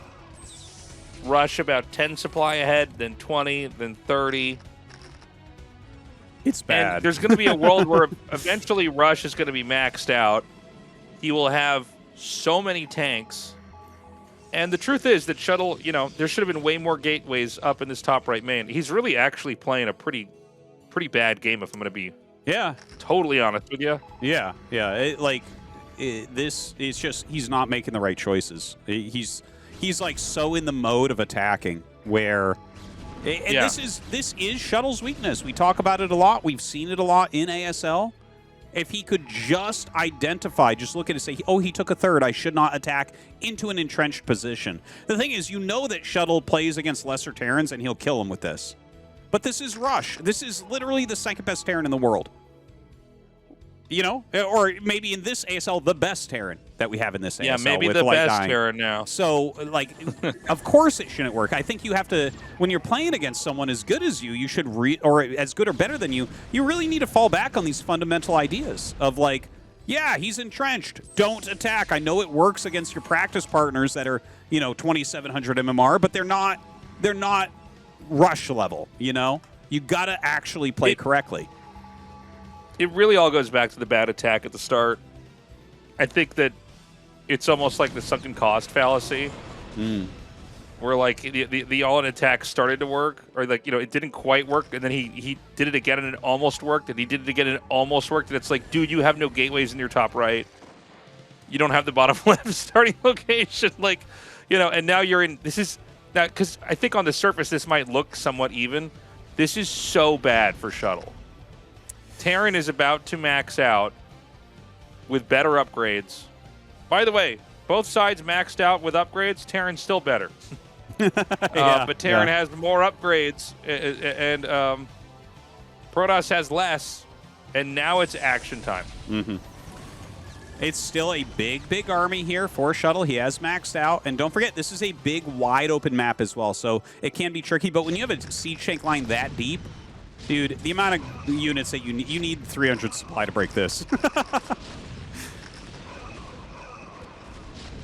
Okay. The problem, too, is no matter how many good storms you get, it's going to take, like, I don't know, 7 or 8 interactions with this army to chisel it down to the point where you cannot, where you don't have enough. Yeah.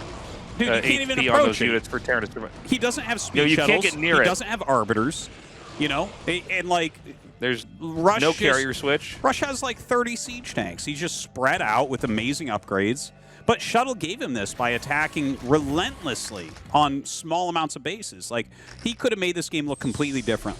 I feel like if you put Best cross-spawn with the same builds that these guys opened with, Best probably is crushing him right now, and Rush doesn't even have a 4th. Yeah, I mean, this is going to be a rough closer here. I'm kind of looking at Shuttle's cam, trying to get a read on, you know, what's next. I almost feel like this is a game you have to walk away from and come back with a totally new mindset. You know, sometimes games that look like this, players don't really recover. Like, they can look great the whole tournament day, and then they have a game like this, and they just don't really come back. He is coming here with a pretty good flank, but again, the upgrades are so crazy. This is what I'm talking about.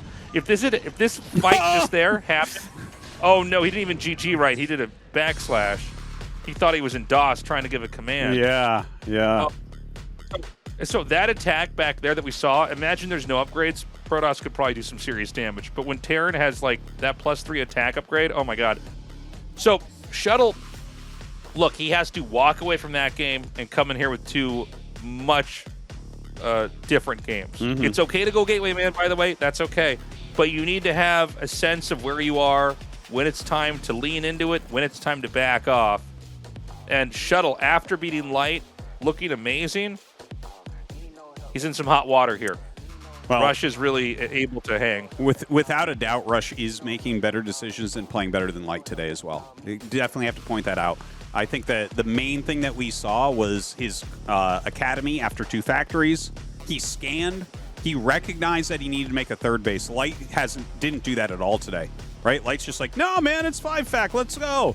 Just like Shuttle's like, nah, man, I'm Gateway, man. Let's go. Once you get a player that, gets these nuances a bit better, like Rush does today, that's what the game's going to look like. We're going to go to Neo Dark Origin for map number 2. Let's see what happens, man. I do hope that Shuttle gives us a better game. Even if he loses, I just want to see him play up to his potential here. Because that last one was a real doozy. Yeah. Yeah, no Troy this time around either. If we do go to map 3, it's going to be on Retro. But for now, it's going to be on a map with only 2 spawns. Is Protoss going to cheese? It seems like Shuttle has not really been playing the maps, but just playing builds themselves. Yeah. We already saw that on Troy. So, yeah, maybe it's just going to be one base play again into Expand. Let's find out.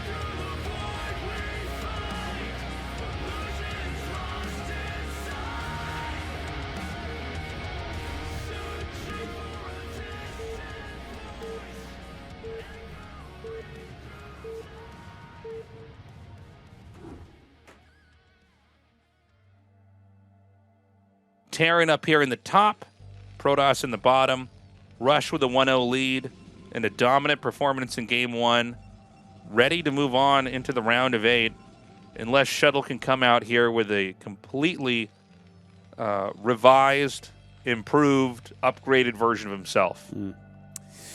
Whew. Well, we'll see what Shuttle's plan is going to be here for Dark Origin. There's like a huge range of play that can occur. I'm still a little bit disappointed how he played it against Light, but he did end up winning the series overall, so I guess it worked out. Here against Rush, I would be surprised if he does an offensive gas and do that type of move again, but hopefully he's going to adjust to what Rush does to counter this, whether that's a second barracks or not. So this is going to be the gas steal into Expand.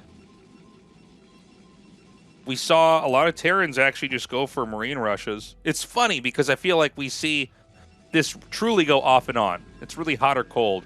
Do you all in? Do you try to match them? It varies from season to season in ASL. Well, we have the barracks actually placed over to that right-hand side again here from Russia. A lot of pros have been doing the barracks to the bottom like we saw from Light. I do like that better, this type of layout as well. Like you were talking about maybe hiding the secondary barracks. I think this is the best spot you can put it for holding against Zealots a lot of the time. Because you can kind of rotate through hitting the gas and defending against Zealots, running through there and everything. So if he did feel like he needed a second racks, I feel like this is a better position for the first one. Yeah. Well, you got to have all that mapped out, right? I mean, I guess Light got away with his Marine SCV rush, but still, I think just denying even a little bit of info. I mean, the number of games I've had where I had a bad read and it was literally for 10 seconds, and then I scouted it later and I'm like, oh, he's got this, but I already made the decision to make this building or that unit or an extra worker or whatever. It's pretty big. So from Rush, I think he actually made a second barracks. No, did he not? Is it still just 2 depots? Yeah, okay. yeah.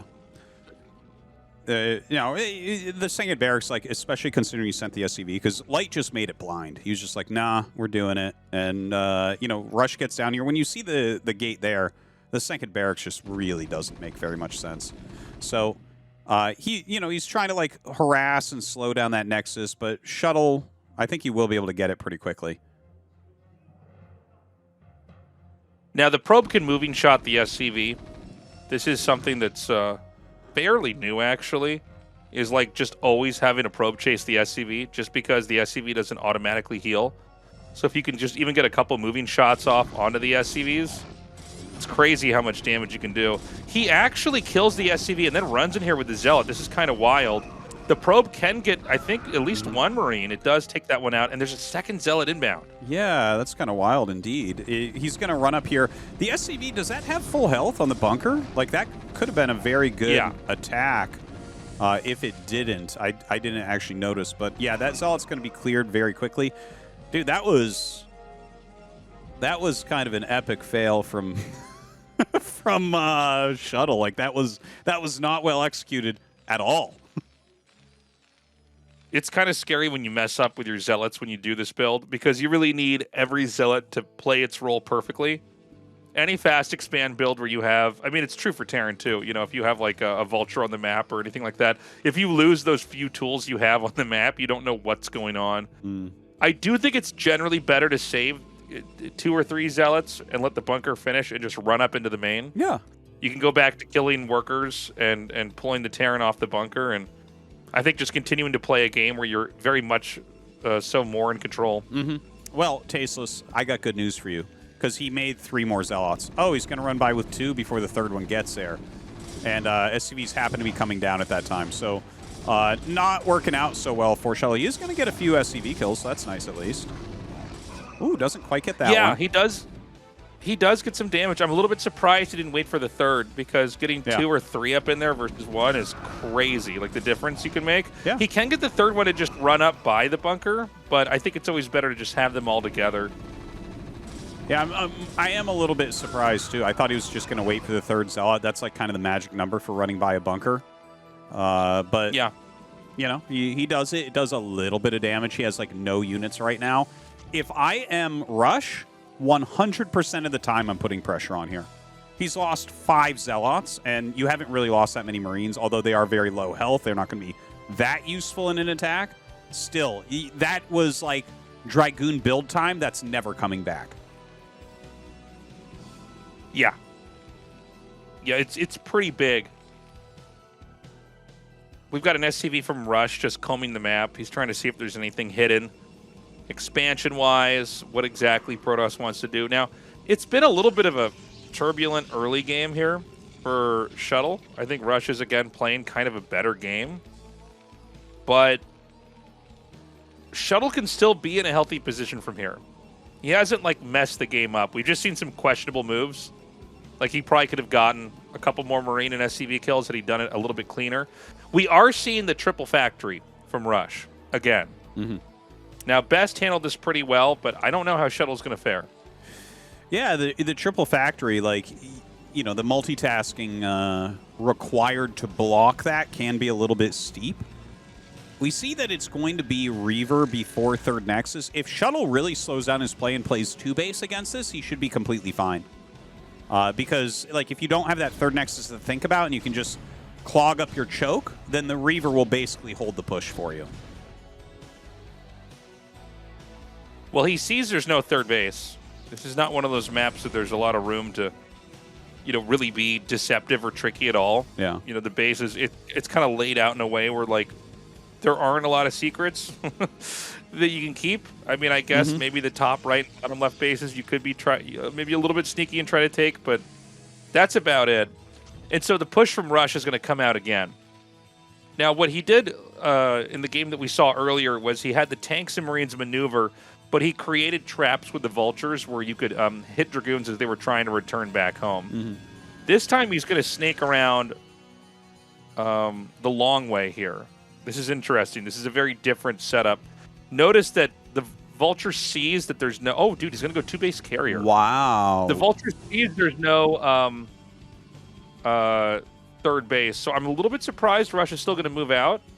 He might just want to try to shark around the map and then just head back home. Well, I think you poke in and you see what's what. And the Shuttle going to turn around. He's got to back up. He has to block this. Okay, and he will be able to block it. There are still 2 Dragoons sitting there. Ooh, good mine laying. I think you have to sack that one. Yeah, it eats those shots. Drops out the Reaver. Siege mode will actually be done pretty soon here. I wonder if he's going to try to continue this.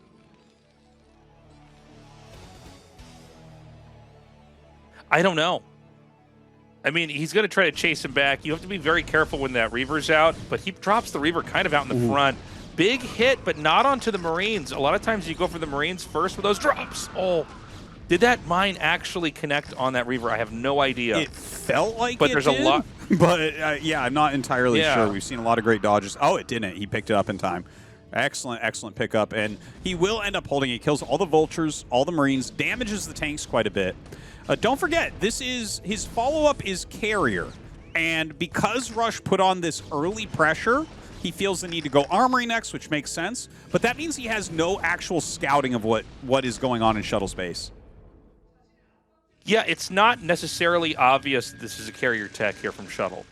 Now, Shuttle also, I think, doesn't quite have enough gas for that second carrier either. Yeah, it looks that way. Yeah, so this build's already kind of been messed up. You need both the carriers to come out at the same time. Like, he can probably start one in a second, but, you know, getting to that number 4 is really important. If you get, like, 1 and then 2 and then 3 and then 4 versus 2 and then 4, it's pretty bad. And look at Rush. He's just keeping so much pressure on here, trying to lay some offensive mines. Ooh, he's going to be able to get in. Dude, I think that this is the end for Shuttle. Look at this. He's going to scout. Yeah. Oh, my God. He scouts the carrier tech. So now he knows all he has to do is produce units. Like, he can just produce units nonstop here, attack again, and I really think he's going to be able to take it. The Vultures are going to get around again. They can come back here and just start to hit these workers. This is crazy. I thought those were stuck up in the main. Again, you know, all the workers are just in this 2-base area. And, I mean, the economic difference here for Rush and Shuttle is crazy. There's really nothing worse for Protoss than being hit by Vultures before carriers even get out. Yeah. And you're, like, barely hanging on, and you know that literally 2 carriers will die to just a couple of Goliaths. This should be so easy. This is like such an easy layup for Rush. He should just be able to close us out. Yeah, he's got 6 factories. He's upgrading +1. He's upgrading Goliath range. He can actually make like just Goliath tank and Vultures when he runs out of gas, but he won't for a long time. He has like 800 gas because of all the Vultures that he built. Oh my God. Are you kidding me? Shuttle immediately right-click move commands into 2 mines, loses 4 goons. Oh. Like, the game is super duper over. Rush is going to be our first Terran player moving that round to 8 shortly here. Yeah, this game is going to be a painful one to watch close out here for Shuttle. I think he had some really cool games today. I had hope for him, but, you know, he doesn't seem to have, like, the stamina. He's not quite dynamic enough in his approach to the game. He gets a little bit stuck in his ways. Yeah. Some of the control was a little bit off here. I don't think the 2-base carrier is necessarily bad either, but, you know, Rush is just looking too on top of it. He's going to slowly maneuver his way down here, start to shell this base. We've got 2 more carriers coming, but there are so many tanks and just enough Goliaths, and I have to imagine that every factory back at home, without an add-on, has a Goliath about to come out here. Yeah, he has more than enough, and building all the missile turrets as well is super good against low interceptor carriers, and even will help to block those shuttles from coming in. Of course, the Goliath range upgrade is one of the longest upgrades in the game. You're gonna have to wait a little bit for that, but there's really this is I don't think anyone would have a chance here against Rush. Not Snow, not anybody. There's going to be one last attempt to break through here, but this small valley that Terran is wedged in, it's so hard. The Zealots aren't even speed Zealots, so they can't even get on top of the other tanks quickly enough to have the splash damage spread. The Reaver's killed immediately. The Zealots are going to all disappear, and then the Interceptors are going to disappear after that. And then Shuttle's going to disappear. And then you're going to be in Group D before you know it, man. Before you know it. It looks and eventually, you know, who knows? We might all disappear, man. I don't know. We don't know how long the universe is going to last. Yeah, eventually that'll be the case. Yeah. So I think we're going to see him GG here. I don't know. Yeah, no, you talk our toast. There's nothing else to say. He's trying to make something happen, but obviously it is impossible. GG. And that means that Rush will once again move on to that next round, the round of 8. The only Terran player so far. We have a couple more playing in Group D tomorrow, and we'll see how they're able to do.